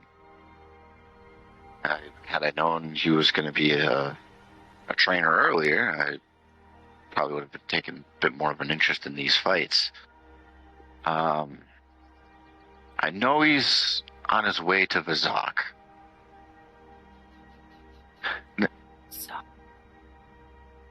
It's the city on the east side of the swamp. Now, he did leave me this, and you can redeem it at the one of the blacksmiths of the guard, just below us. And she hands you she kind of digs into a pouch and hands you what looks to be some kind of a voucher on hide. 6.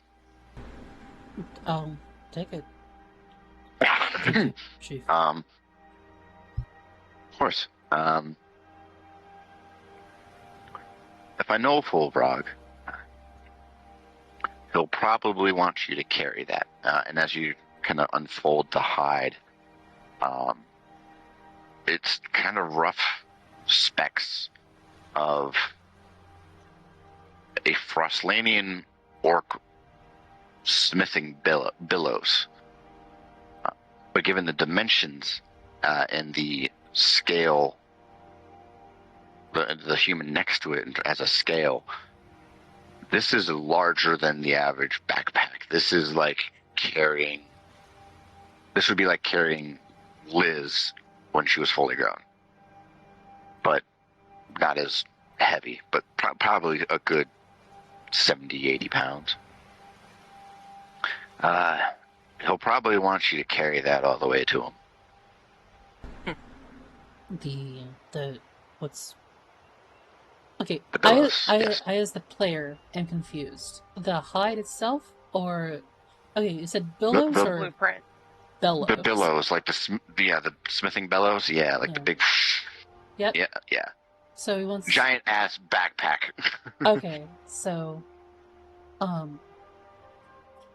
So where would I get something like this? I had it commissioned with one of the blacksmiths of the guard. There are a few levels below the entryway that led you here. Okay. Strength training. I take it. And I'll kind of roll that up and put that on like the inner pocket of my jacket. Okay.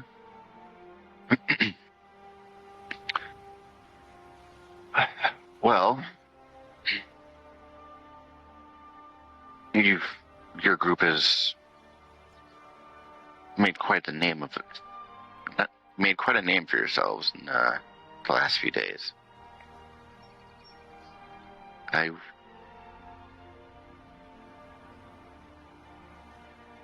Honoring seeker tradition, I'll lend you this knowledge, and when you return, after the job is done, I will return it in kind.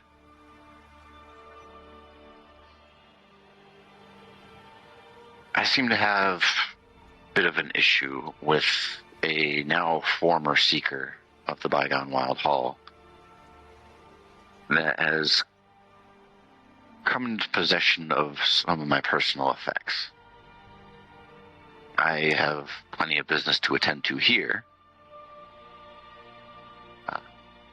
But last I heard from my scouts, they were heading west to the Ironwood mines, and... well, I'd like them to be dispatched.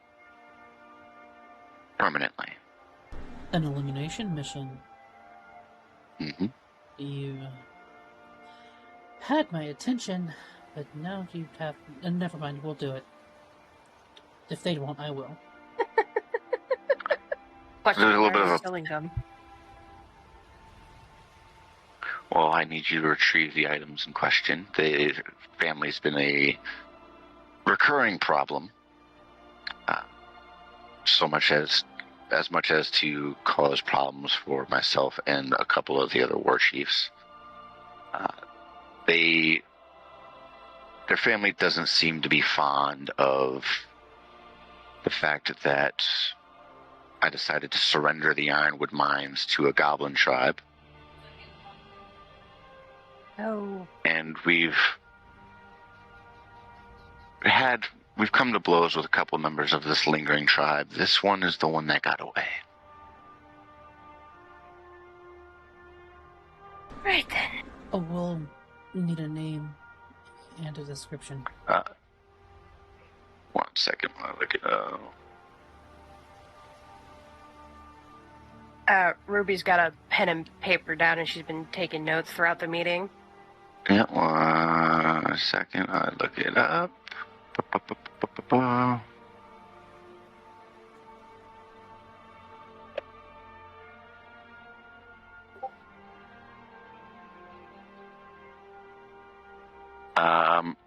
I don't have the tribe name of the individual saved.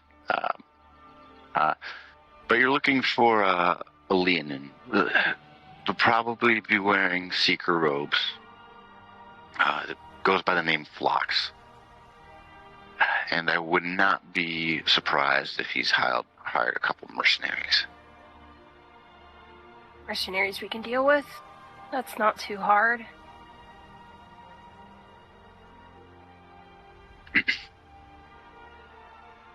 Looks at 6. Why does that name sound familiar? Phlox? Yeah. Is it familiar to us? Nope. It would only be familiar to Will, actually. That may be why the player finds it familiar. Carry on. Mhm. So yeah, Will is just like listening and figuring this is involving the deal that she had requested last night. Yep. And he ends up saying in Elven, if you want, I can also make them disappear. She kind of smirks and responds in Elven. If it suits you. Do you know why they're disgruntled with you? Yes, they're not a fan of the fact that we've given well, the Ironwood Mines used to be a valuable resource in terms of making some of our weaponry. The trees in the immediate vicinity, when exposed to the right flame at night, the bark itself can actually be transmuted into iron, as well as the voluminous amount of metallic ores within. It is home to some goblin tribes that had taken shelter in it about 15 years ago, and some of Flox's tribe wanted to exterminate them, and from what Kardak told me, he said no.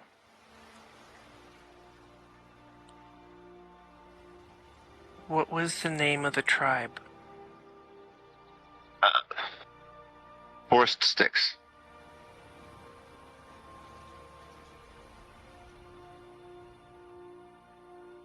Is We're this the going- same tribe of goblins Yes. you've encountered? No, we're going to go to the tribe of Stump. Okay. So we'll be heading that way anyway. We are. And he had said that in common. Fitting. She kind of gets comfortable in looking at, kind of like not necessarily like the Jarl pose from Skyrim, but something similar to it. You know, kind of foot up on the base of it. Can I request that we get the fact of you wanting to support Solaris in writing? Yeah, of course. I can have it when you return.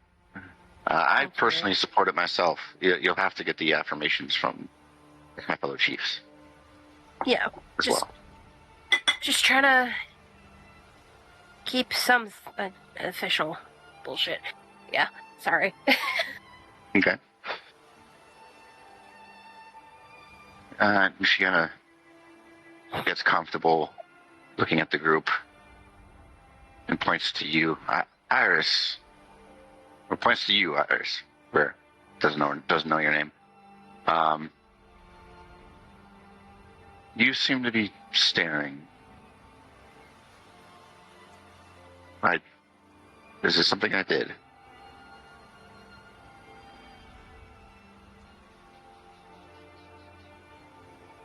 Iris is kind of quiet for a moment, but she steps forward. I don't like people who hurt my friends. Even if you did make it feel better, I feel a debt. Oh shit. A debt of what kind?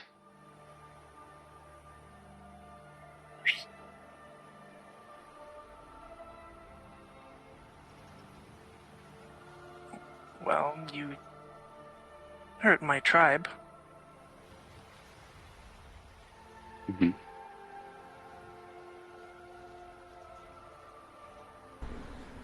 We are here on a goodwill mission, Maris. And that's why I'm just keeping it to myself. She kind of stands up, not necessarily suddenly, but with a little bit of a haste. kind of looking down at you and looking out over the space. Sweetie, they're not a threat. And as all of you turn around, you can see what looks to be some kind of human girl, about 15, 16, a little bit of kind of like stone, Goliath kind of, a little bit of tattoos, a little bit of rough patch around the elbows, similar hide, but more of a tunic, wielding a dagger. You can put it away. And she's kind of stows it. And the little girl is staring at you, Iris. And the Bone Chiefess kneels. I understand. Just know that it was not ill-intended. I have people look after myself, and while I know your friend wasn't a threat, it wasn't until he and I had come face to face, and I needed to be sure.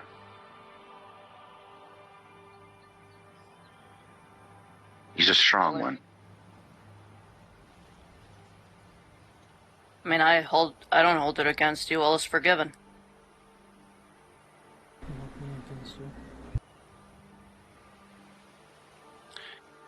I just am trying to keep my beast in check. And I don't want it to be disrespectful to you. I understand your caution, and I understand wanting to protect your own. She kneels down, and given the size of it, she's almost eye level with you as you're standing.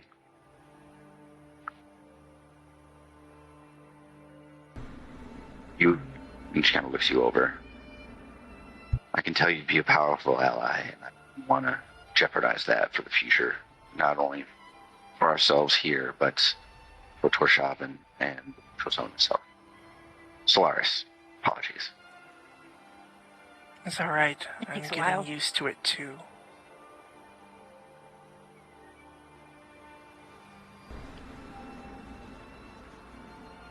There are a lot worse things than just our old enemies to the south to worry about than old grudges.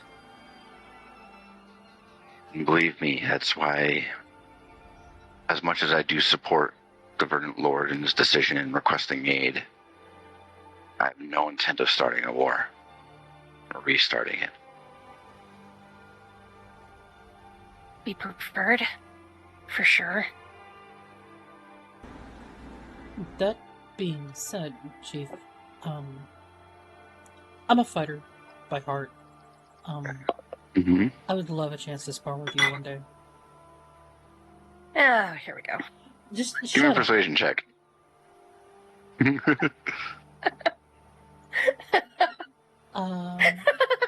Charisma base or strength base? Your choice. I'll go with strength base. Okay. 22. 22.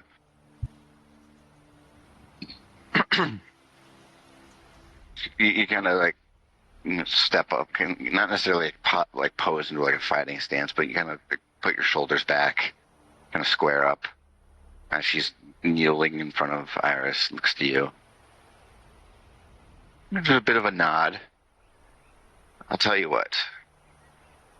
When you return from meeting the other chiefs, and if you vow to spend your time training with Volrog, I'd be happy to spar you and your group when you get back. Just me. Just you. One-on-one. We'll see you when you come back. How's that sound? Yes, Chief. Oh boy. Okay. She stands back up, sits back into her throne, kind of puts her elbows into her knees. You can hear the little bit of footsteps of the little girl, just slowly trying her best to stealth from pillar to pillar, kind of getting more curious about your group. Sweetie, can you give us a moment? Just, and she starts making her way towards one of the wooden doors and heads into another chamber. Cute kid. Yes. For a while, I didn't think I'd have... Yes. For a while, I didn't think I'd be able to have one. What changed?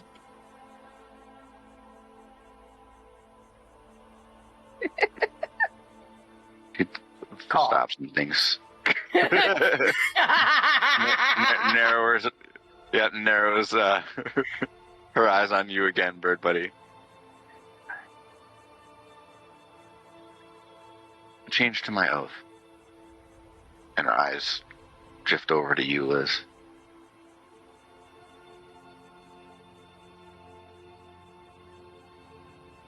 And you step forward.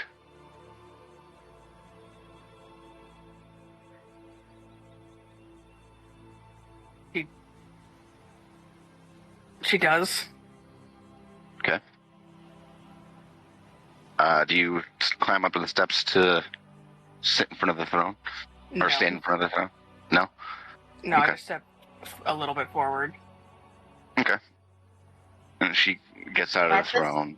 At this moment, Baby is going to meld into Liz again, if willing. Liz won't deny Bird Buddy.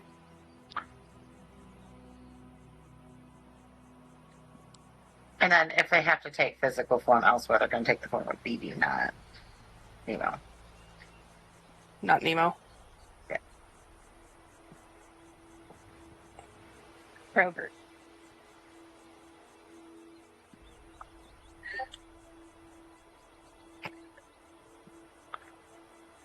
So what are you doing, Bird Buddy? The Blood Buddy Cassie- meld thing. Blood Buddy meld casting Sanctuary from within was. Okay.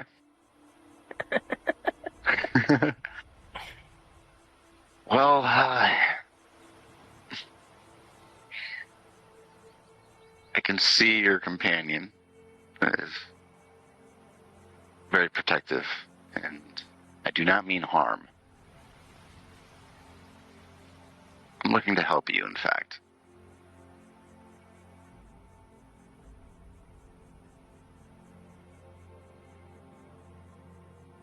So, Well, she kind of takes another quick little sniff.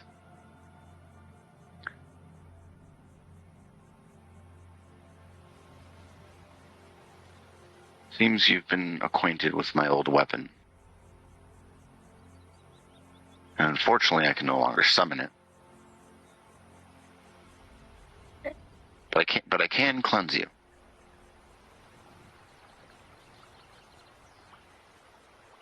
insight. Go for it. Same. Go for it. You've been giving me shit rolls all day, and now. Did you What's get a important natural as well? I did not get a natural, but it is a dirty 25. Okay. I A was, natural 31. I was about to threaten your dice with your Kimber. No, it'll take the other one at this point. She's telling the truth. She is looking to cleanse you. Bird Buddy, you can get a slight little hint of this also might be a good gauge of Liz's strength.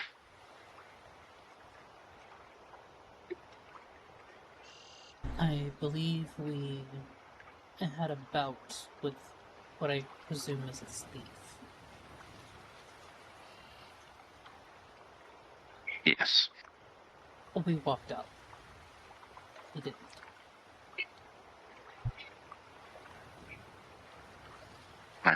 Believe me, I am thoroughly impressed, but I am looking to help your friend. I have a What's question. wrong? This- Yes. This is Mabley. Okay. Does Liz know the significance of the black teeth? History check. Or religion.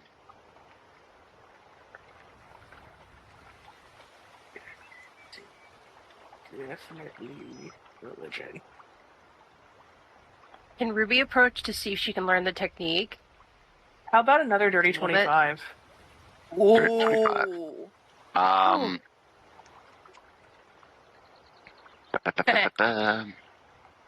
Ruby, you can definitely attempt to. I will definitely let you try. Yes. 25 for that history or religion. It was religion. You would religion. Okay. You would know that roughly in the 200s to 300s, the black teeth was, in a sense, uniform with the Onyx Magi and the Crusaders that followed under that flag. But you would also know that the black teeth, through their, at least at the time, their strong desire to protect the nation and provide the security, there were those within the Onyx Magistrate that would, or the Onyx Guard, that would, for lack of a better term, give themselves entirely to Azuth, mind, body, and soul, so that when they died, their bodies could be reanimated, which directly conflicts with the Silent Matriarch of Torshavn. And it actually sparked one of the longer stints of the Unending War. The one who attempted to steal your scythe had black teeth. Interesting. It's my understanding that the Scale Guard and Crusaders purged the Black Teeth from their ranks. He wasn't a scale Back guard. No. Just kind of. But he messed around with undeath. Well. And.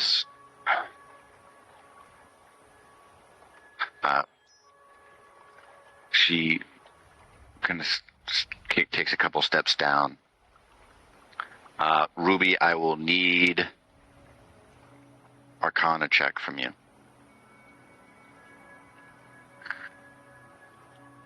As There is, I will admit, there is some distrust in Liz's eyes. Okay. But she stands firm, and she doesn't run, and she doesn't attack either. She just... This is kind of a can I trust you moment. Okay. Ruby, what do you got for that Arcana? 16, okay. Unfortunately, that is not enough. You will hear Skull, in the back of your head briefly of, holy shit, as the Chiefess places her hand on Liz's chest, covering the holy symbol. The holy symbol isn't visible, it's just... Oh yeah, but like the area that it was. She'd feel it underneath the shirt. For sure, yeah. But like she placed it on your chest. And you can, Birdbuddy, you would feel this as well as you've melded with Liz. Why is it hard? God damn it. You feel, the pair of you feel a small fragment of something, like a thread, from deep within Liz's chest. And all of you will watch as the Bone Chiefess draws the hand back. There's a very thin, ichorish black thread that drifts out, and with a wave of her hand and a small burst of flame, the thread is incinerated. I need a con save from you, Liz, as well as you, Bird Buddy. Is this harmful? No. Okay. But it's gonna hurt. Because reading the terms of Sanctuary, if it is a attack or harmful spell, they have to make Yep. a wisdom save. Okay. Yep, it is not a harmful spell. It is not. Good on you. That is very, very well protected, but this does not qualify. I want to know what Bird Buddy got first. Probably higher than you. Yeah. You said it was wisdom? No. Con. Con. Con. Okay, gotcha. It's okay. It's not that bad. It's 17, 18, 19, 20. 20. Okay. 7. 7. Okay. Sure? Are you going to give me advantage? Yes. Okay. If you want, you have a reroll. Because you are within 30 feet of me. 7. Do you want the reroll? Honestly, just let me get hurt. Again, it's Don't not waste your hurting. luck on me. Don't waste your luck. I'm used to it at this point. As the thread drifted out and disconnects from your body, Liz, there's a almost mind and body numbing surge of adrenaline into your body, almost as if you've been unconsciously holding yourself back, and you just rack through the pain. All of you watch as Liz hunches over down onto one knee in front of the chiefess. And Liz, as you kind of center yourself, your temples are pulsing, and you have your muscle mass back. Iris rushes over and supports her. Am I back to being adult size? Because I'm still teenager-ish. You are back to being full-grown Liz prior to wing snippage.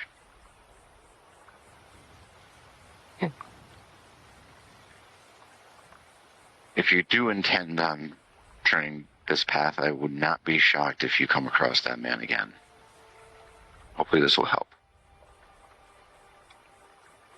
How do we defend against it?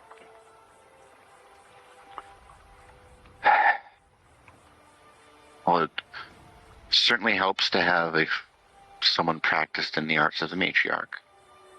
As she kind of narrows her eyes in on you, kind of deeper within you. Looking at Bird Buddy. Yeah.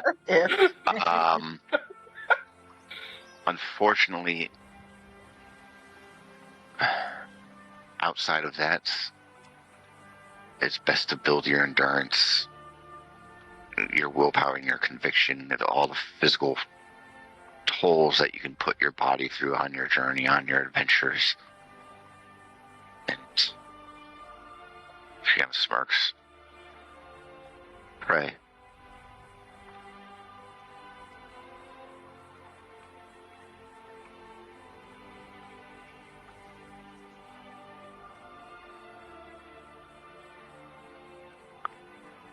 Okay.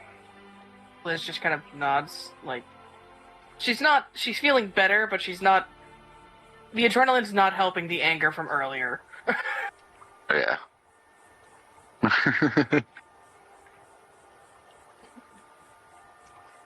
She gets back... Like, with Iris's help, she gets back up. I'm tall again. Just... If you need to lean on me, just lean on me. I can probably take it. Liz just kind of pats her and just says, I've got my strength back. It was just a little bit disorienting. Welcome back, Liz.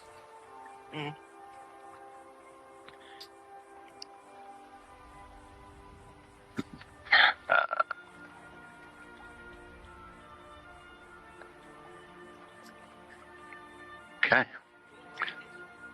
Well, if you don't mind, I have some more business to attend to. Glad this meeting went well. I look forward to spawning you all. Or your friend here. And I wish you luck. Insight.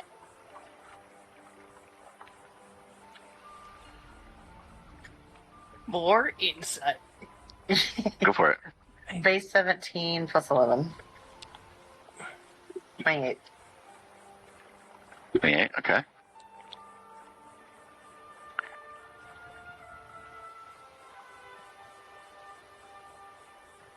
Liz, are you doing one too? Or Oh no, I was just joking.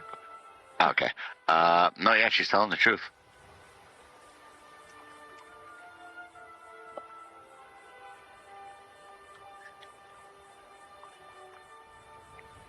I hang back a bit and ask in Elven about the book. Because she didn't really tell me much about it last night. Okay. Just to retrieve it and destroy it. Were you looking for like a description of it, or? Yes. In Elvish, she replies with,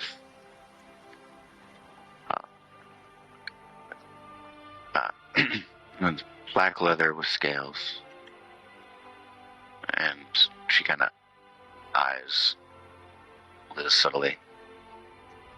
Unfortunately, with the depiction of a dragonborn skull. Well, nods.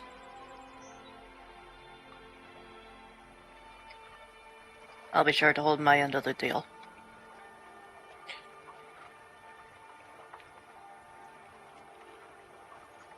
Looking forward to it.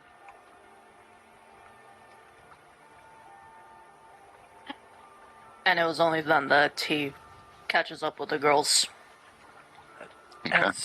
As we head out, Iris looks at her, nods, and psionically says to her, "May you be protected from what's to come." Completely unfazed. You as well. And as you guys start making your way towards the front door, Bird Buddy, with your passive perception, you hear, "Yoroka, come here," and you watch as the door swings open from the side, where the little girl had run into, the teenager. She starts running up to the throne and. From either a pouch or tucked beneath the cushions, the bone chieftess pulls out what looks to be a big ball of fur with little beady eyes. It seems to be a teddy bear of some kind of creature. It's just really, really fuzzy. And the girl comes over, sits on her lap, and they just start talking. Like a mother and daughter. So, the description that I asked for in DMs, can I have that, Yes. please? Thank you. Yes. The little girl is, like I said, is about 14, 15. A bit paler than a human complexion. A bit of, kind of like dry skin near the elbows. Stone Goliath tattoos adorning the shoulder and the forearm, the upper arms. Jet black hair, much like Myrta. Goliath eyes, but oddly solid black. She still has her sclera, but it's just almost doll-like pupils and irises. And she seems to have a very thin circlet of onyx.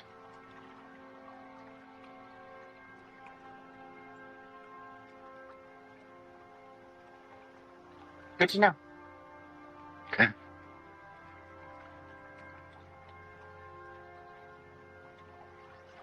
Well, down the stairs we go. Partly, Okay. because we have to stop by the soldier's blacksmith for 6. Okay. 6, you with us? You still? Yep, I'm here. We have to roll athletics with how many flights so we have to go down.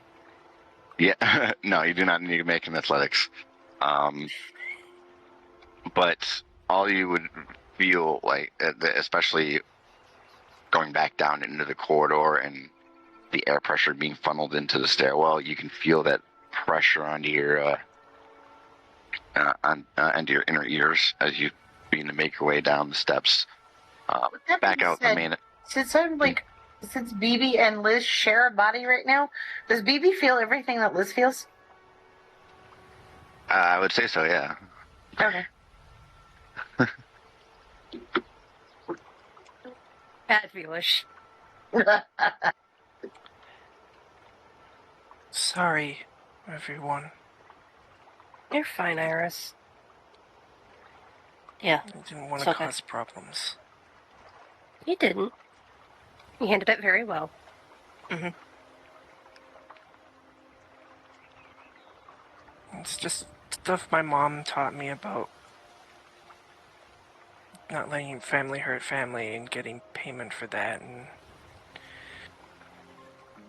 you're what I have right now, so... That was really sweet.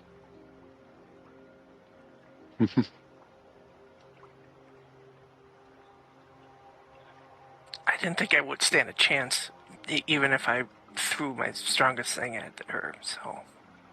Yeah, no, she'd have I killed you. wasn't... Yeah. BB's just like gonna seep out of the orifices of Liz in free form. Phrasing. Goddamn. No, it was the absolute perfect phrasing.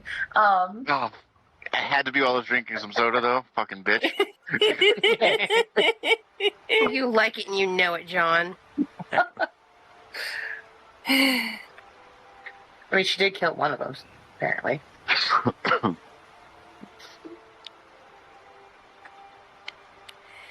But she said that we'd meet Vaz again. I don't know how. Listen, I kicked her into a pit. Or still making her way down to the guardsmith, though. Yep. I wouldn't be surprised if he could fly 6. Or with all that undeath. That would be a really neat trick, considering Liz ripped his wings out. I mean, I can fly and I don't have wings. To an extent. Yeah, well, he wasn't flying until he had wings. Do the math.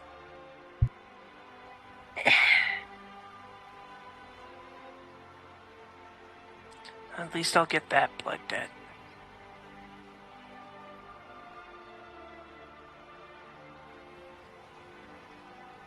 Well, if we do see him again, we will just deal with him again. Oh, yes, because I didn't almost fucking die while we did it the first time. But you didn't. And we won.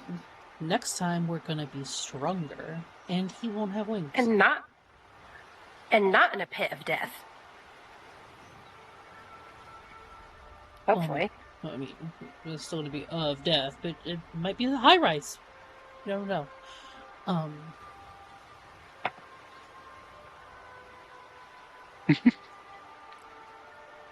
And yeah, I'm not liking the idea of him coming back.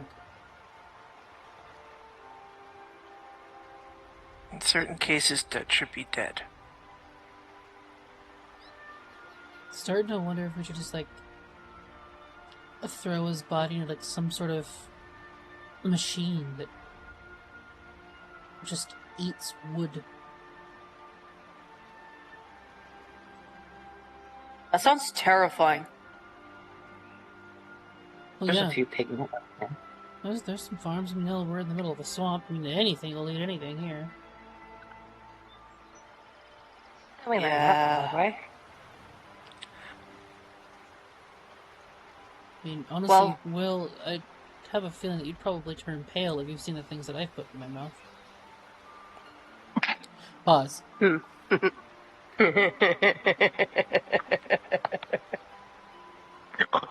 Well, Ruby just given that what I've been, I'd probably be desensitized at this point. Given the things that you've put in your mouth, probably. Yeah. How much further to that guard station where the smith I need to pick up these bellows. Well, she said it was a few flights beneath ground floor. The floor so we were as- on, not ground floor. Go ahead and give me an investigation check, guys. Group. Isn't there a thing guard I'm nearby we can good ask? at investigation. And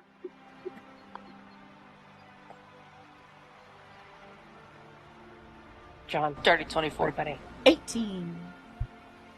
26. 18, 26. I'm very glad I picked the scores I did now. 19. Nice. Okay, I'm not rolling.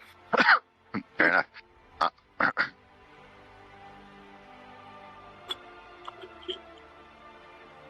I will like to walk by Liz, though, for the rest of the way down.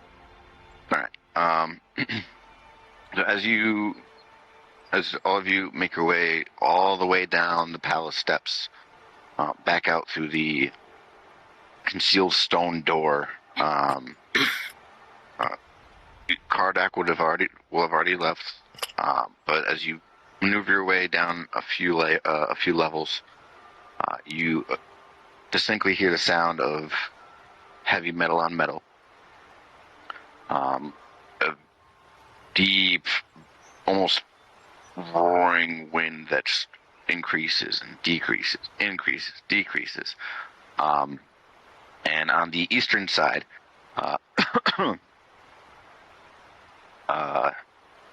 you would see effectively a large cave opening. It's almost as if the cave itself is breathing. As all of you around the corner, you can see about 10 to 15 forges that are roughly the size of like an average jacuzzi. And a bit of a stouter, wider orcish man approaches all of you. Can I help you? I'm just in the middle of like taking in the scent of molten steel and irons.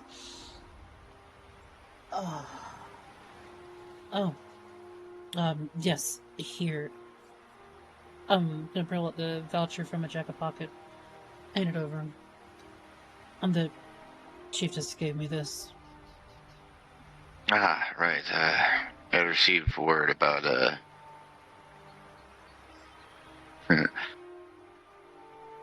struggle for an up-and-coming trainer or trainee. One second.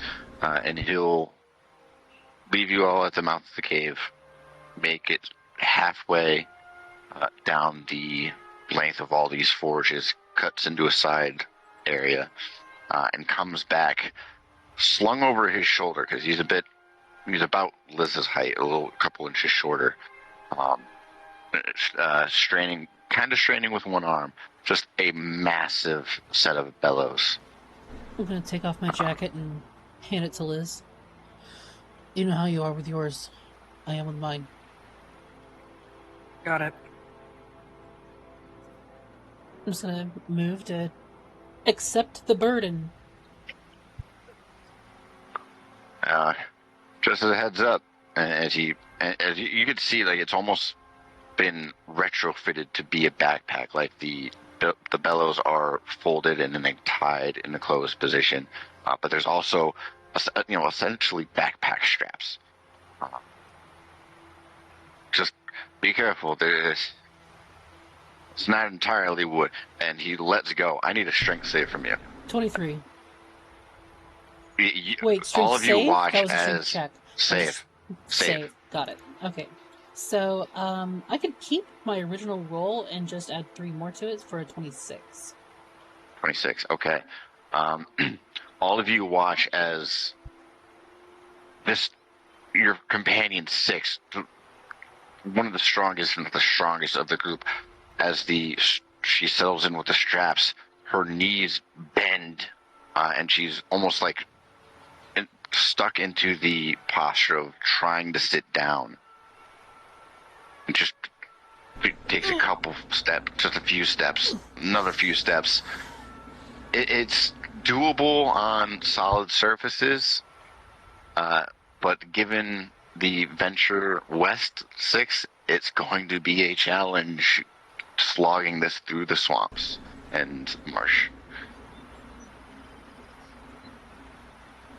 All right, so I'm going to attempt to erect myself slowly but surely. Now I needed a strength check. Yeah.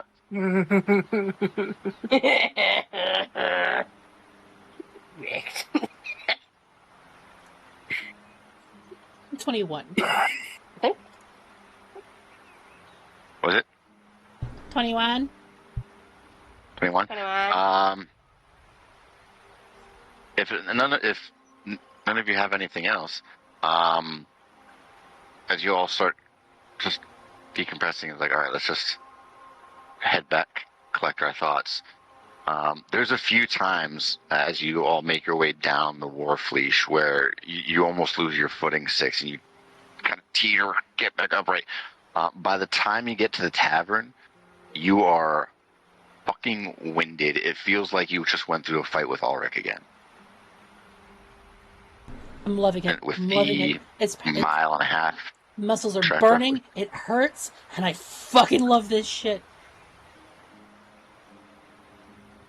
The earlier alcohol is gone. Sweat it out. Oh yeah. Uh-huh. Oh yeah, 100%.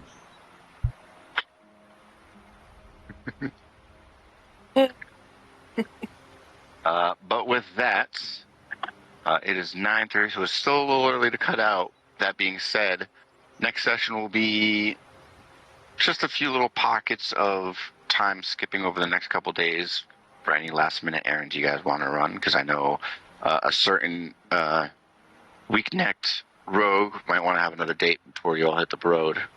You guys gotta wait for Stump to Jesus Christ. and you all have to wait for Stump to be ready. So we will do a 3-day journey next session. But in the meantime, for the rest of the session, we'll just kind of hang out, and we can go over what you guys want to work on for those 3 days.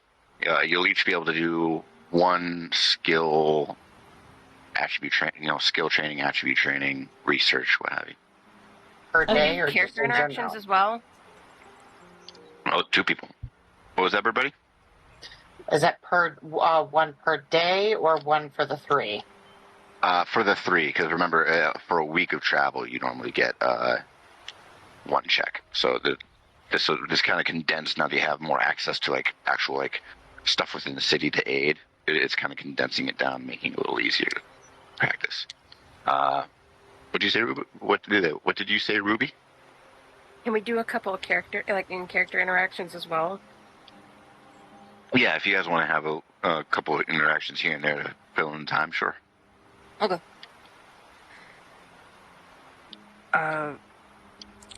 Well, Iris would like to catch up with Liz at one point, and finally get that preview into flying that she wanted, but...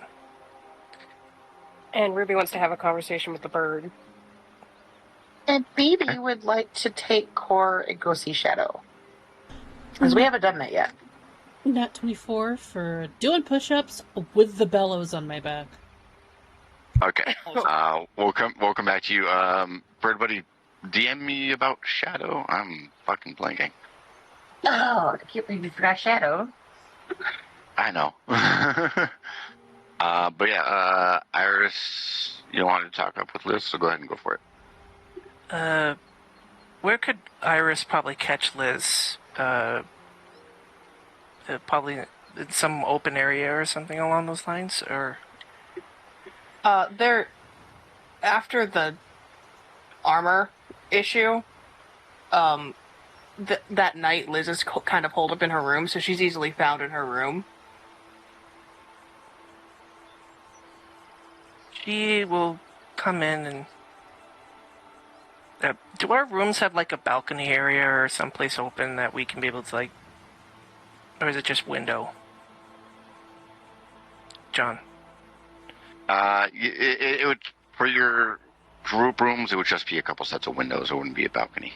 The only balcony per se is the vine-enclosed bathing area. All right. Iris is gonna plop on down and smile at Liz. So, are you gonna be okay?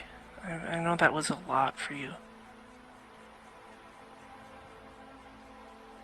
Yeah, I'll be alright. Are you in a good mental state to maybe help me with that thing I asked you about? It'll probably help me get my mind off things, yeah. Okay. Well, she goes up and she holds on to, grabs Liz's hands. I need you to please think of the most visually and the most sensation-wise flight. One you need to... You could feel everything. I just need as much reference as possible, so then when I cast it, I can mimic you. Liz thinks of one of the times she went to the flight training yard. Okay. Because she wasn't actually permitted to fly wantonly. She had to always do it at the training yard or in certain situations. Yeah, the training space where it's the upper half of the sanctorum is lifted, so there's like this 3-4 stories of open air. Yeah. And if she requested it, they would put like obstacles. Mm-hmm. Like flying rings and stuff like that. Mm-hmm. As she thinks about that, Iris is going to use Detect Thoughts and just try and get as much sensation and the feeling in her back of flying, of the muscles and all of that. She's trying to put herself in as Liz at that moment. Perfect. Liz, wisdom save as you're going through your memories of flight. I was literally just about to roll a freaking composure check to see if her mind wandered to other flights that she's taken. Mm-hmm. 17 wisdom save. 17. No, not at all. Nothing happened. Mm-hmm. So Iris, you get the memories of Liz probably 3-4 years ago, before everything went south, where she's flying. You can see amongst the space that there's the largest city you could possibly imagine of sandstone buildings that range from 3 to 7 stories, just dotting the horizon to a large sandstone wall accented with brass. There's a massive dragonborn statue in the northwest, just on the northwest edge of the city. As you're getting the sensation of flying through these rings, Liz, you remember back to this moment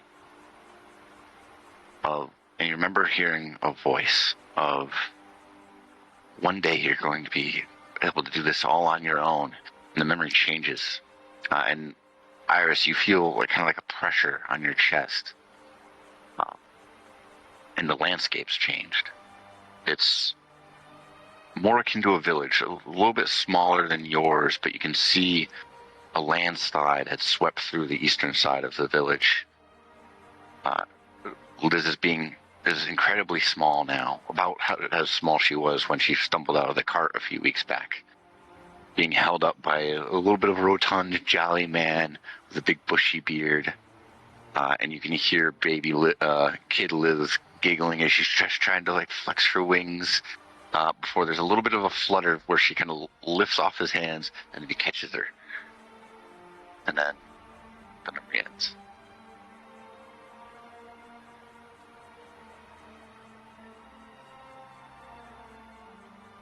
I can't handle this. Aww.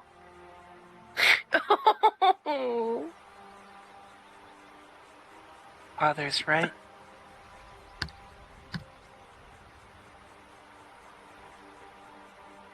think I got enough. But let me see that. I know it's a lot. So it'd be nice if I had a flying partner tonight.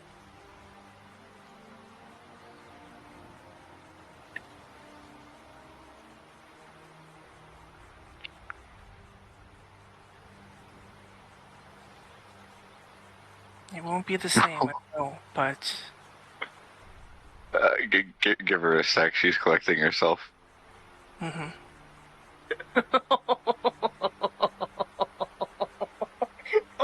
Oh. I love you. I love you, Liz.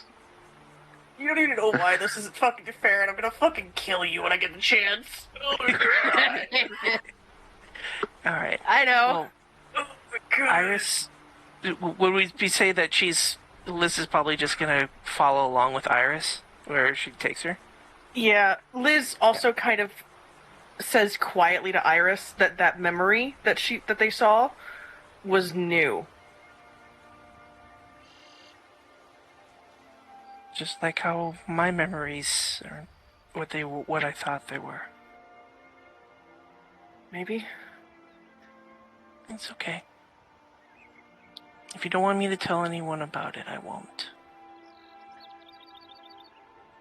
That's only the second memory I've found of my father.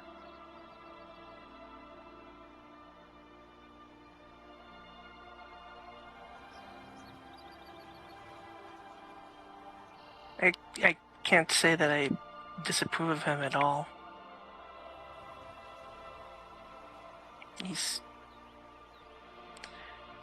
I kind of like bigger guys like that. They're just nicer. You would disapprove of his decorating style. My father was a complete mess. No, it wasn't messy. It's just ugly. That's okay. And we go outside, and Iris uses that memory of her flying as a reference, and she twin casts fly on her and Liz. And could I do a little bit of the flavor of it? Sure. As that magic comes out of her, it bubbles out that weird translucent, almost gooey kind of magic. And Liz, you can see that from her back, almost just like her old wings, but they were that transparent. And then it flaps around and wraps us both in. And where it touches, it feels like magic, but it's like almost wrong. Like expecting you dip your hand into hot water, and it's not. Lukewarm? It's more blood. Oh. It just itchy. Like it's not normal arcane or druidic or clerical magic. It's different, but if you look over your shoulders, you realize that just barely visible, you have your wings back.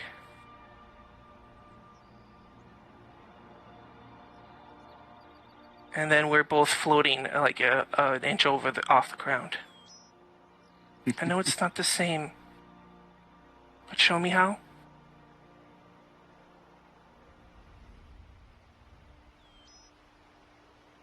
And Liz does her best. She gives her a nod and does her best to do as asked. Fine.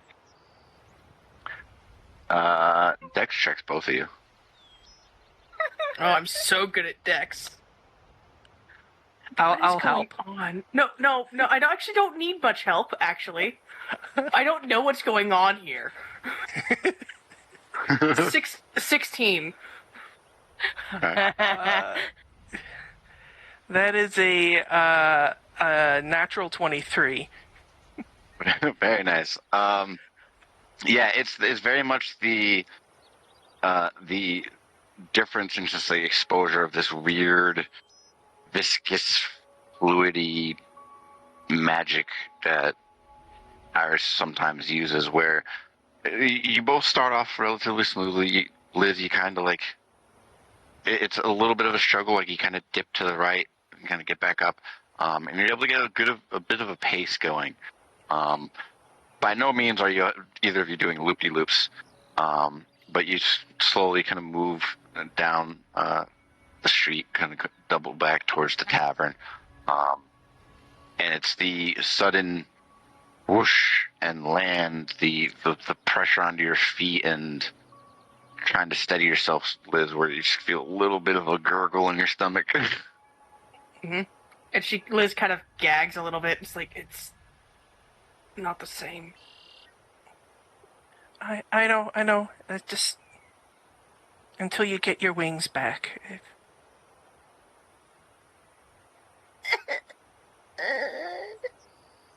I don't think there's anything we can do to fix this.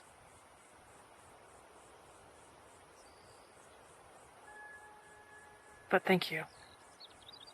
I'm glad that I can share how it feels to fly with somebody who will actually understand. What? And I'm glad. I'm glad to share it with you. Sounded so insulted. Stanford just kind of hops over to point it out. No. Yeah, you're taking that out of fucking context, you assholes. She needs to be, like, somebody who understands, like, why she has such a fucking connection to it, you guys. Because somebody got to freaking see it. Oh my god. We basically, to wrap it up, what we were doing, we spend the 10 minutes just flying, but as she feels the magic start to wane a little bit, we come back down on the ground, and Liz, she while wraps she looks, Liz up into a hug. Liz is a little green in the ears and face. Liz actually gets kind of sick when she flies not under her own power.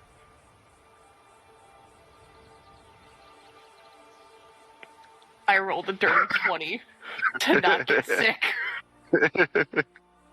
All right. I wanted to talk to BB. Okay. Yes, you want to talk to BB, but real quick, Six, you had said you wanted to work on your strength. How does that work out for you? Because I know you sent me your role for actually building the stat. Good. So, yeah, obviously I need the space to be able to do this. So, yeah, I'm probably just going to have to do this outside in the fucking street, or, like, I don't know if the inn has anything that could be constituted as a yard. Yeah, it does. It's kind of buttressed up on like a little kind of plateau, edging the pathway itself. Yeah. But yeah, it's pants, boots, and binders, just fucking pumping iron. Absolutely pissing sweat. Like it's but the whole time she's got Sullen on the mind, and she's just Sullen. rage pushing. So it's dinner and a show for certain people. Yes. But yeah, no, like I ended up posting a picture of my headcanon for the size of these bellows, by the way. They're a little bit smaller, but yeah, they're fucking bit huge. Yeah. I'll repost it for those that may have missed it, but yeah, no, it's... Yeah. But yeah, no, I rolled, what was it again? Strength was... Let me go see if I still have the roll. Yeah. I think it was nat 24. Yes. Where the hell did it go? Yeah, nat 24. But I will need a con save. now that you have like pretty much, shacks, like like child shacks, just kind of sitting on your back, just a little dense. A con save? Yeah, as Okay. you're just kind of like hammering out.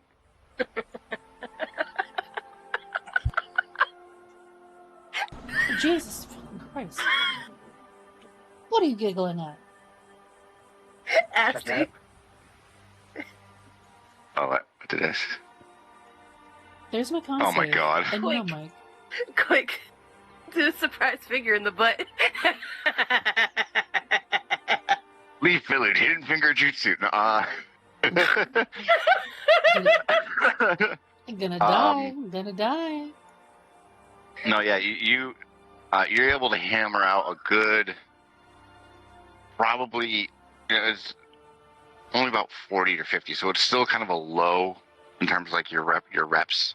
But as you kind of get in these and kind of stand upright, you kind of not necessarily teeter, but you just kind of collect yourself, kind of roll your shoulders, and then like all the sensation in your arms and chest are just gone.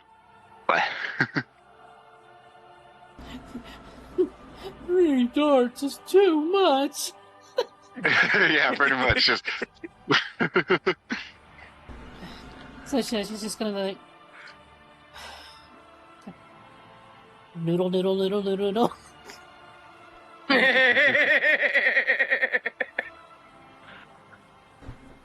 Ugh. Can somebody get the door? Hello? Mage Hand will open the door. I'll open the door since, I'll open the door. I think Kairos is Yeah. busy at the moment. Yeah. Yeah. This could all be kind of like the remainder of the first day. So, yeah, I'm just gonna kind of shuffle my way inside and kind of try to maneuver these bellows through the doorway. Dex check.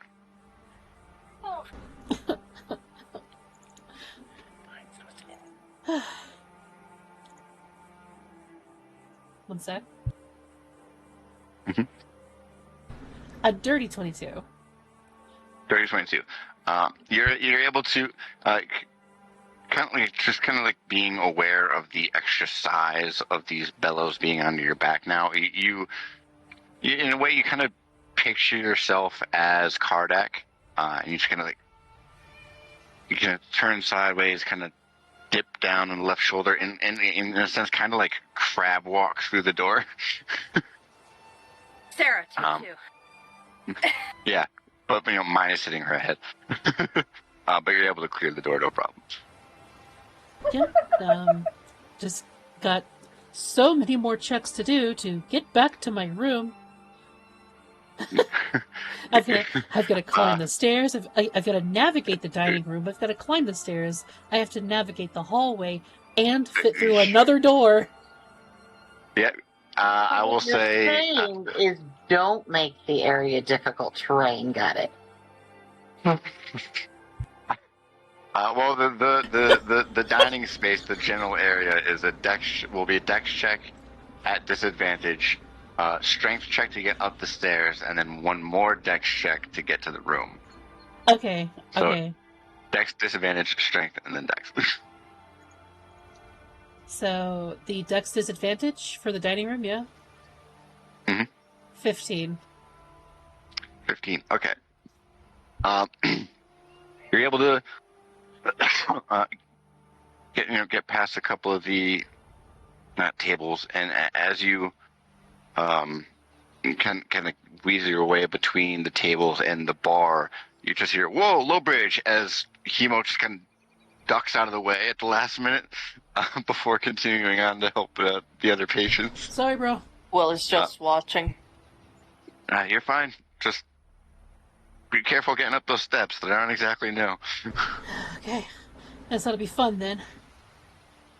That's... The next one's a strength check, yeah? Yep. 8. Oh So- no. As you all, kind of like in like a immediate, like a kind of a middle of the day, kind of like rest and relaxation post lunch after Six is knocked out of her workout. All of you are just kind of like slowly watching her make her way up the steps, just creak, step, creak, step, creak. You're able to catch yourself, but your foot just busts right through one of the steps. Okay, so We just if I may for a moment to just yes and add on to the flavor. Mm. So a foot busts through the step. Let's kind of spin a sec to wrench it back free. But as I pull it free, the back end of the bellows comes unlatched and opens. So there's just that. Yep. Shit. But it throws me off balance and I fall back onto the bellows. Just for that slow. Yeah. Just shooting up the stairs. Not shooting up the stairs, but I figure the way that I have it is that the point is upwards. So when I fall Okay, back, fair enough. whoever the poor sod is across the room that is in direct line of fire with these bellows, it's just like cheeks bellowing out. Where's the hair blown back? So, it's not a human or a dwarf. It's actually Tormir who's come to mend the steps, and all of you watch as like some of the like the twigs and the small little branches again like peek out of this Wilden's form, just vibrating wildly. The old sparrow that's kind of like nestled into like this little bird bush just out and catches itself and just kind of flutters against the torrent of the wind before the gust finally dies down and he lands back into the little bird nest on his chin. Six dear, why don't you just ask Tormir if you can keep it in the main room? I'm sure nobody but you will be able to move it, and he won't let anybody take it. It's not about that. Can somebody help me up? Kind of turtled here. I go to help. Strength check. Yeah, I need a strength check, Will. Okay. I would argue at disadvantage because now you're not only lifting Six's weight, but the bellows. Yep. That's BB's a gonna shame. I watch would have gotten Will a do nat it. 20. Whoa, hold up. Sorry. What was that, BB? BB's gonna watch Will try to do it and then attempt to do it if it's unsuccessful. Wait, was the strength check at disadvantage roll? Yeah. First I got a dirty 20, and then I got an 18. Okay. You're able to do it, Will. It takes everything as you can. Well, it's just fidget your thinking hand to- underneath the tip. Just power squat up onto your shoulder. Just like it almost feels like you're lifting a stone column or a large log. Just pushing Six all the way back up. Will is just thinking, if I could pull a kelpie out of the water, I could do this! just nearly screaming. Some of the patrons are just like, "What the fuck is going on?" New training regimen. There we go. All right, Okay, sure. you see the Helping you up. you see the latch there on one of the handles. Can you latch it to the other one and make sure it stays? Alright. I grab the latches and buckle it back in. Okay. Okay, let's try this again. Round 2. BB unlatches. I can.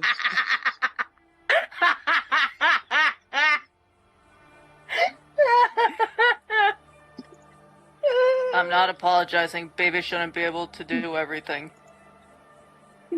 So is that another strength? Yep. BB unlatched the thing. Yes. Strength at disadvantage. That sucks. Because it was a nat 24, but now it's a 10.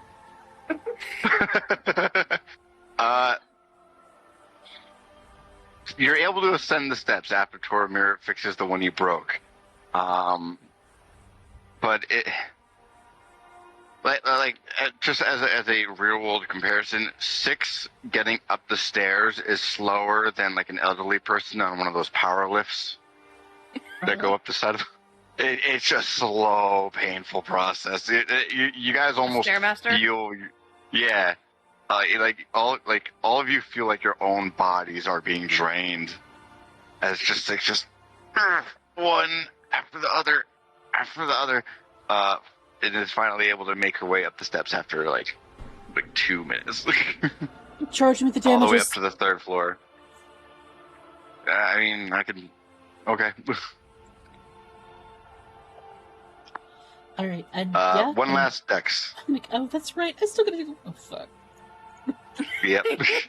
And this is just a flat dex, yeah? Advantage. Yeah, this will be a flat dex. 18. You're able. Did you follow 6 up? No, I'm good. I'm teasing. Okay. You are able to make it into your group's, you, Ruby, and Iris's room. There's a little bit of wood on wood as you go for the crab walk again, but you squat down a little too. Shut up. You squat down a little too far, and the handle just scrapes along the floor. Alright, so I'm gonna shrug this thing off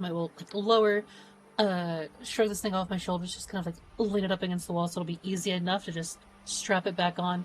And I'm going to rest. I can barely move at this point. No, yeah. It's up to 5 darts now, but it's all over your body. Well, with that, we'll jump to Ruby and BB, and then BB wanted to go see Core. So while Ruby's talking to me, I'm gonna start gonna study said spell that I've been working on. Yep. I'll need an intelligence check. Okay. Sorry. Go ahead. This is while we're talking, so. Yeah. Hey, BB, can we go to your cart for a little bit? Why? A conversation about a certain thing I saw a little bit ago. For what? On whom? With whom? I'm confused. You? And a certain man named Romben?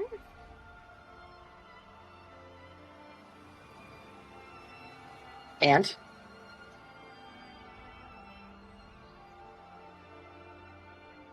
Why Why what? did you do it? I was trying to learn more about you. You just misconstrued it. That's an interesting way of learning about people. When people take an interest, they're more willing to give information.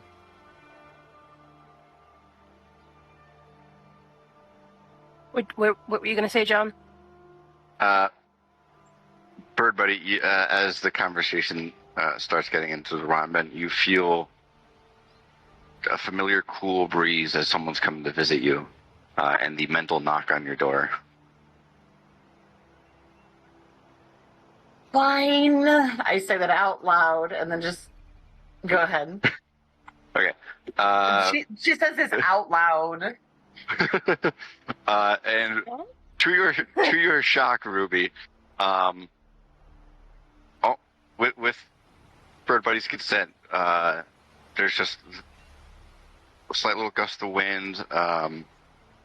The corseted dress that Bird Buddy wears begins to shift and tighten in places.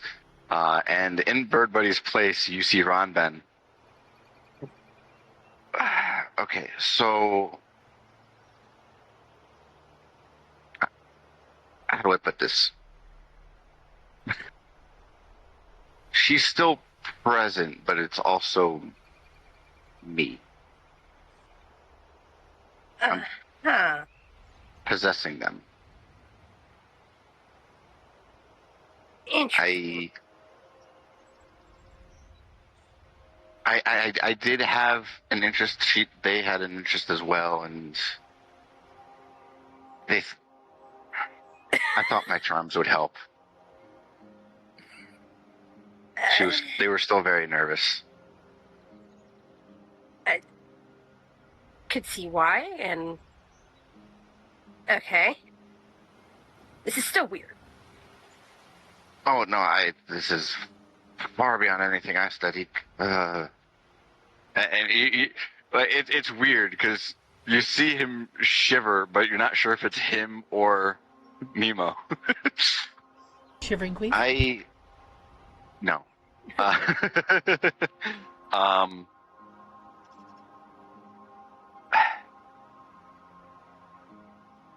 was a seeker once. I don't remember much about the day I died. And then Hakara found me in the ethereal plane, and she said she had a friend. I've been looking for answers.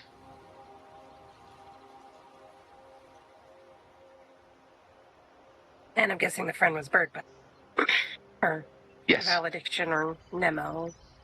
There's so many names now. Valediction. That's how I knew. That's how I met them.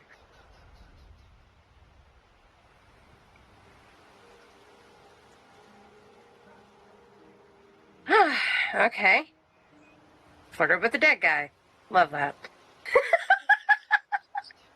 Well, considering some of the stuff I can see rattling around in your friend's head is not the weirdest thing to happen to your group. No, it isn't. Which is sad that that's not the weirdest thing.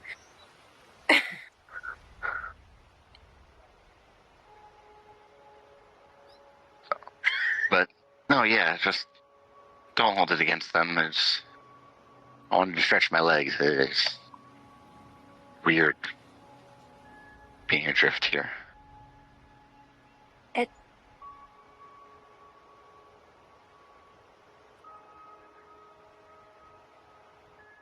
Unconventional. I could see why she would do it that way and why you would help. It's a little strange. Well, nothing about your group is normal. No. And he'll offer a handshake. She'll shake his hand. And as he goes to shake your hand, hold on, let me give him a check.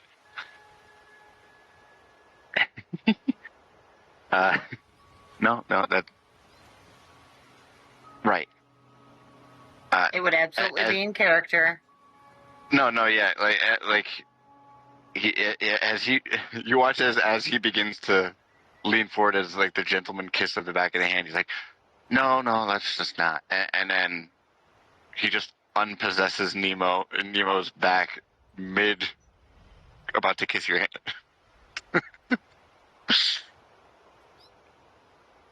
I still have a hold of Bird Buddy's hand, right? Yes. I'm sorry. I pull her into a hug. I'm sorry to interrupt, but can I get one of those slutty pictures of Runbin, please? I would have to. Or research. I actually don't have them anymore, but I could probably make them. I got it. I think DM actually has the unedited version as well, so it's okay. No, I think we lost going it on in. stream. I think. No, I think it's actually going to ASCII, but I think we actually lost the unedited version in one of the purges. But yeah, there you go. That's the only one I have. So there you go. I mean, that'd be That's more than enough. Let the imagination take its course. That'll do, donkey. That'll do. But yes, back on track. Nemo, you finally find yourself conscious of your own body again, as you were about to kiss Ruby's hand before she pulls you in for a hug. And then you taste him, but that was always strange. Is she saying that in her head, or? No, out loud. Oh, that's strange. Says the blue lady. I'm an air genasi.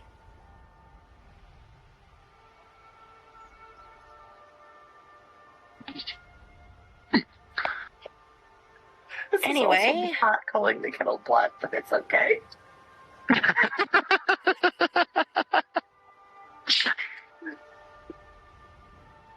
Anyway, I'm also wanting to apologize. I remembered outside the fuck-ass rib hole, as I'm gonna call it, I said some shit that was mean.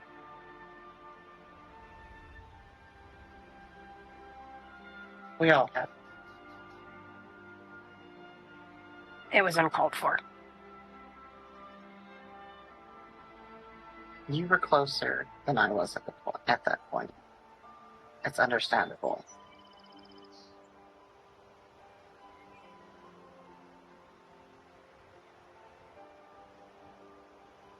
Not saying we're friends yet, because honestly that would be up to you, but no hard feelings on my end, at least.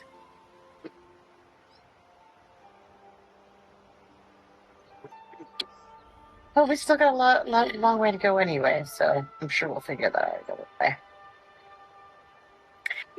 Yeah. You don't know every secret, so.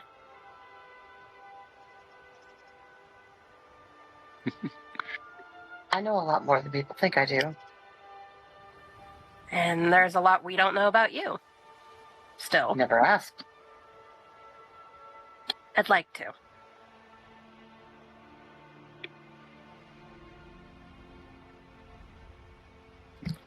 I need help running a new book anyway. Yeah, what happened to your old one? It was already written.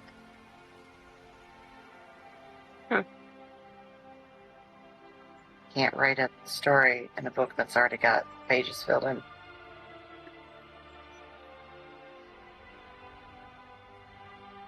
Ruby sits down next to her.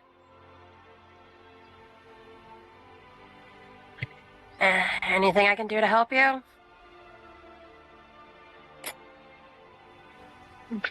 BB is gonna just like turn their hair blonde for a minute. You can show me good time here now and again. Just go away. You're gonna just scamper off. He just puts a hand on her face and just pushes her into the bed. Ha ha ha. Ha ha. As she's leaving the room. Ha ha ha ha. All right.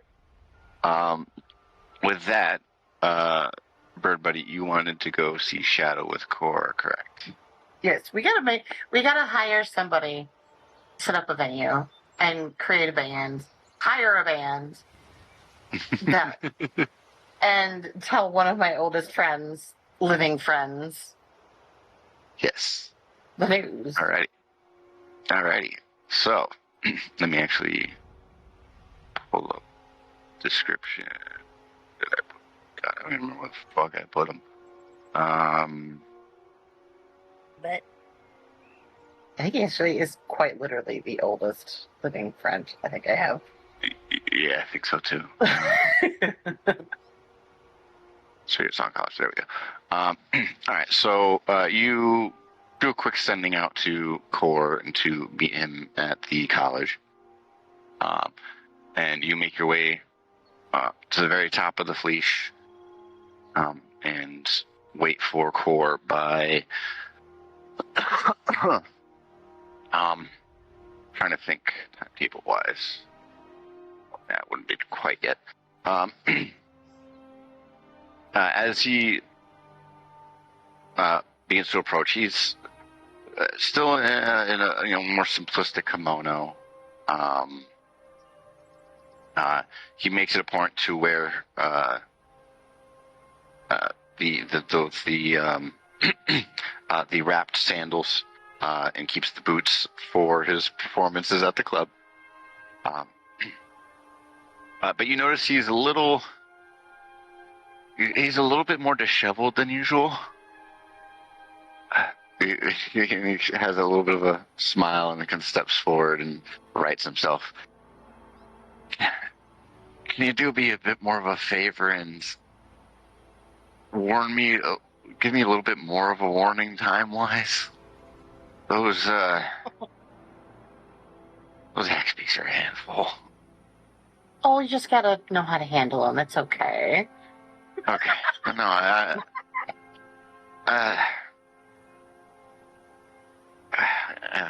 right. And he kind of is he's more tired than just a night at the club. Like he's just beat.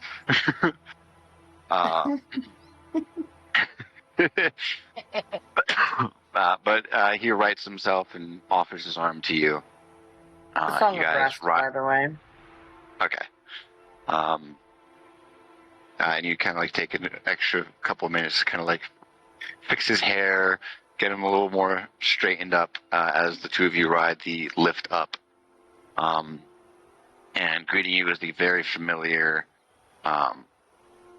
laid down gravestone-shaped courtyard of the large Spirit Song College.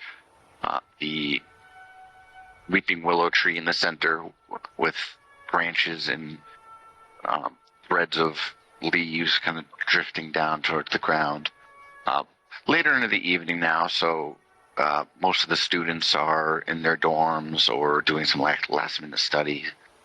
But with taking the new faces as opposed to the old faces, kind of just like see what's changed. Not too much. It seems to have gotten a little bit more diverse.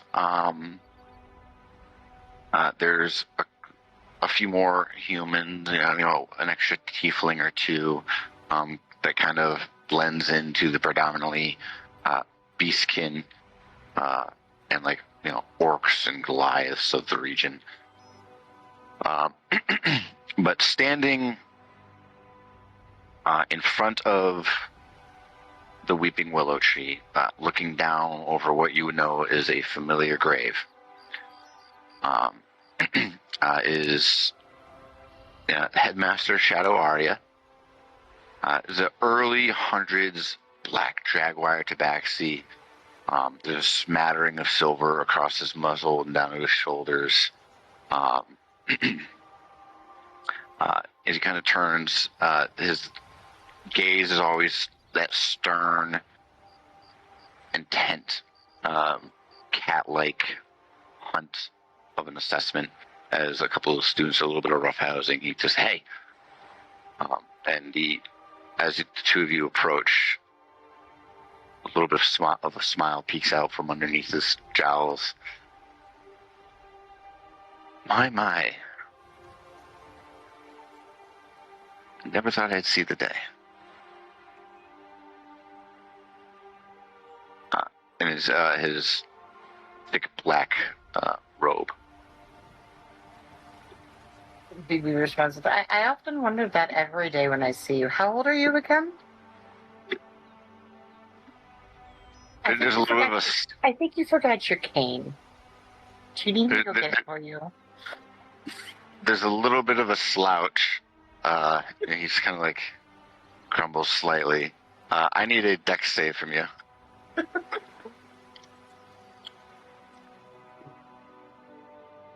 Dex save. 21. 21. But yeah, as you kind of like in your excitement, you stepped forward a couple paces ahead of Core. You kind of Shadow kind of slouches, just and with a quick whisk of his hand, summons a branch and goes to pop you on the head with it. But you kind of like duck out of the way. Fast as ever. I mean, Whippersnapper. Don't you sit. True. But no wisecracks. And he's just kind of like brandishing the branch like a sword before using it like a cane. Now, has he ever seen BB as Nemo? I don't think he's had a suspicion the entire time. Yeah, he's had his suspicions. Predominantly because you know that he had taught your mom. But yeah, he doesn't seem all that put off by the fact you're a Veilborn.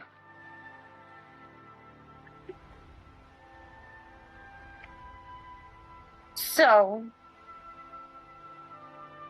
how much does it cost to rent the services of the school again? Oh, well, it depends. If you're looking to barter, you just come up with items for the equal value. How big of a venue do you think you would need? And for what's the occasion? Yes. Yes. All right. How big of a venue? Yes. Old school. He kind of like turns shoulder to shoulder with you, Core on the other side of you. We're looking at the school. We're going to want the courtyard, probably the auditorium, likely the auditorium.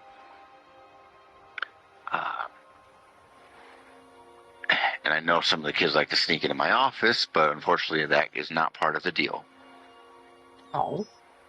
I would say things that may have- it's cool for us. Especially that one book you keep tucked way up in the corner. There's a little bit of a growl. Still got sharp eyes. Now, if we're looking at the price, I would say for the whole college, be 25 gold a night. Do we really need the whole night? I'm just asking Core. He kind of leans in and is like, well, I mean, we're going to need a couple, but we've got the house. Oh, Lord.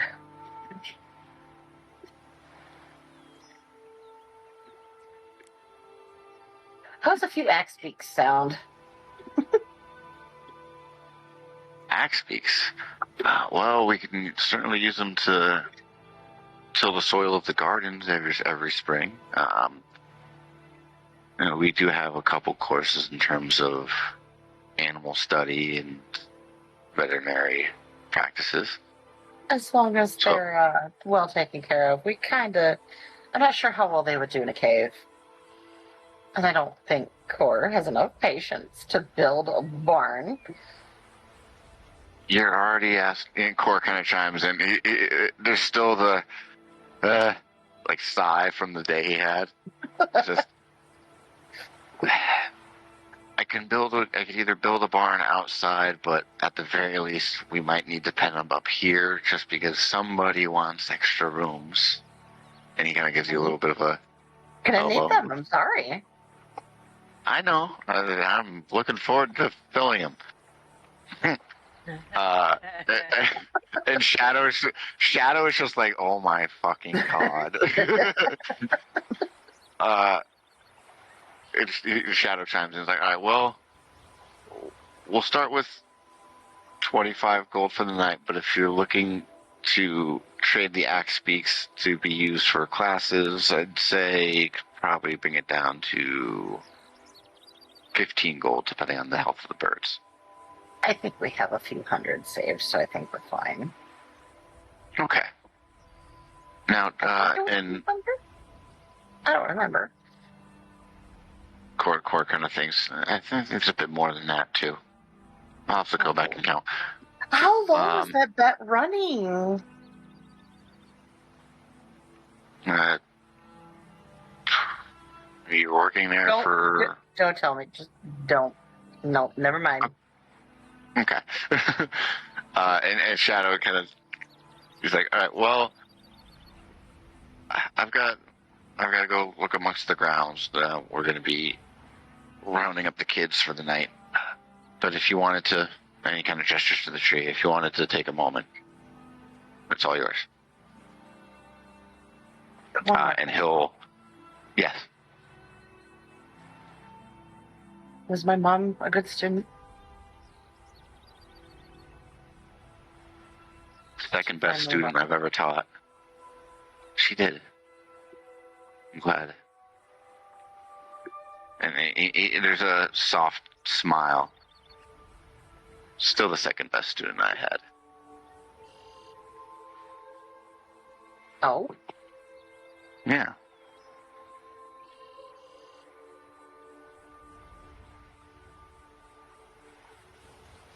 And he's kind of like staring blankly at you. I'm talking about you, you know. She's older, so she came first. So she's instantly first. So that's the way it works. Oh, I'll keep that in mind. And he turns and starts walking through across one of the paths. Of course. No, I mean it, Shadow. For everything. Of course. Just maybe a little less on the old jokes. Yeah. And it just turns and begins to hobble away.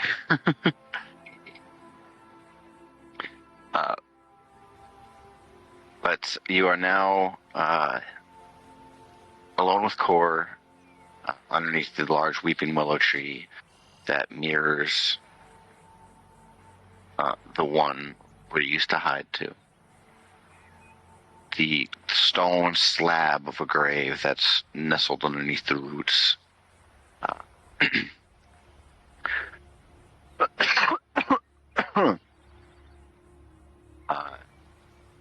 Now that you can read it, as the necrol that it was written in,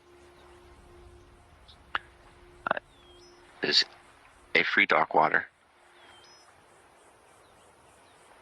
And inscribed into it is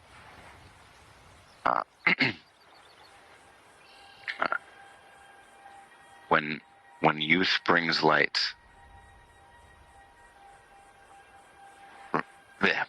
Brain. When youth brings light in the darkest of times, use the example of laid here to brighten the darkness.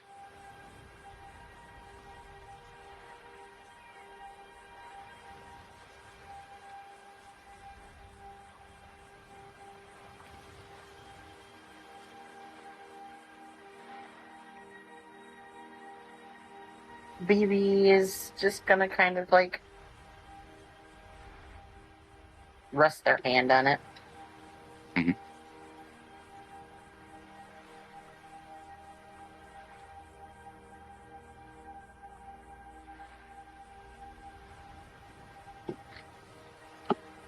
Doesn't do much, but no, casting light just for the simple fact of warmth. Using it as a signature of warmth rather than actual light. Mm-hmm. As you cast light, you watch as a little bit of the shrub that's kind of overgrown, this old grave, easily 600-700 years. Some of the vegetation begins to peel back. Some of the dust drifts away, and there's a perfectly square silvered mirror, and you're looking at your reflection. Given the epitaph and the mirror, it's For those that following the teachings of the school, and hence the matriarch, follow the teaching, follow in the path of the Black Harpy.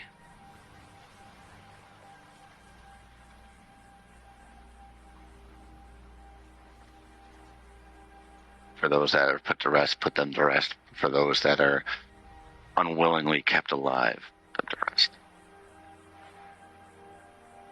And you think of the spirits that have drifted amongst you, Hakara finally being able to rest, your mother finally being able to rest. And you think of Ron Ben and Killian still looking for that day.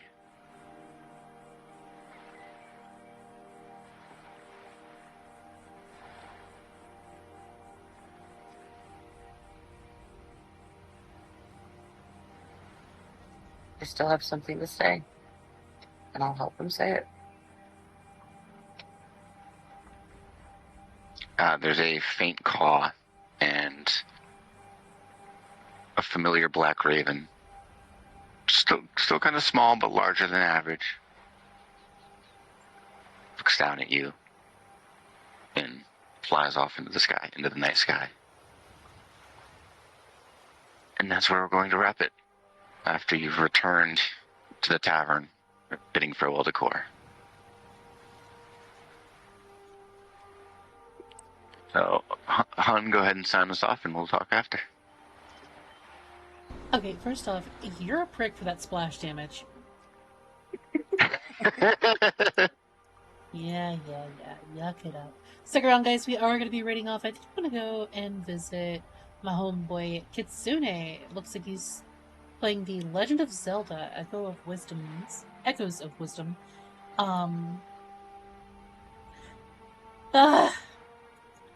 In any case, if you don't already, be sure to give him a follow. Mingle in his chat for a little bit, just so your view counts. And I will see you guys next time. Good night.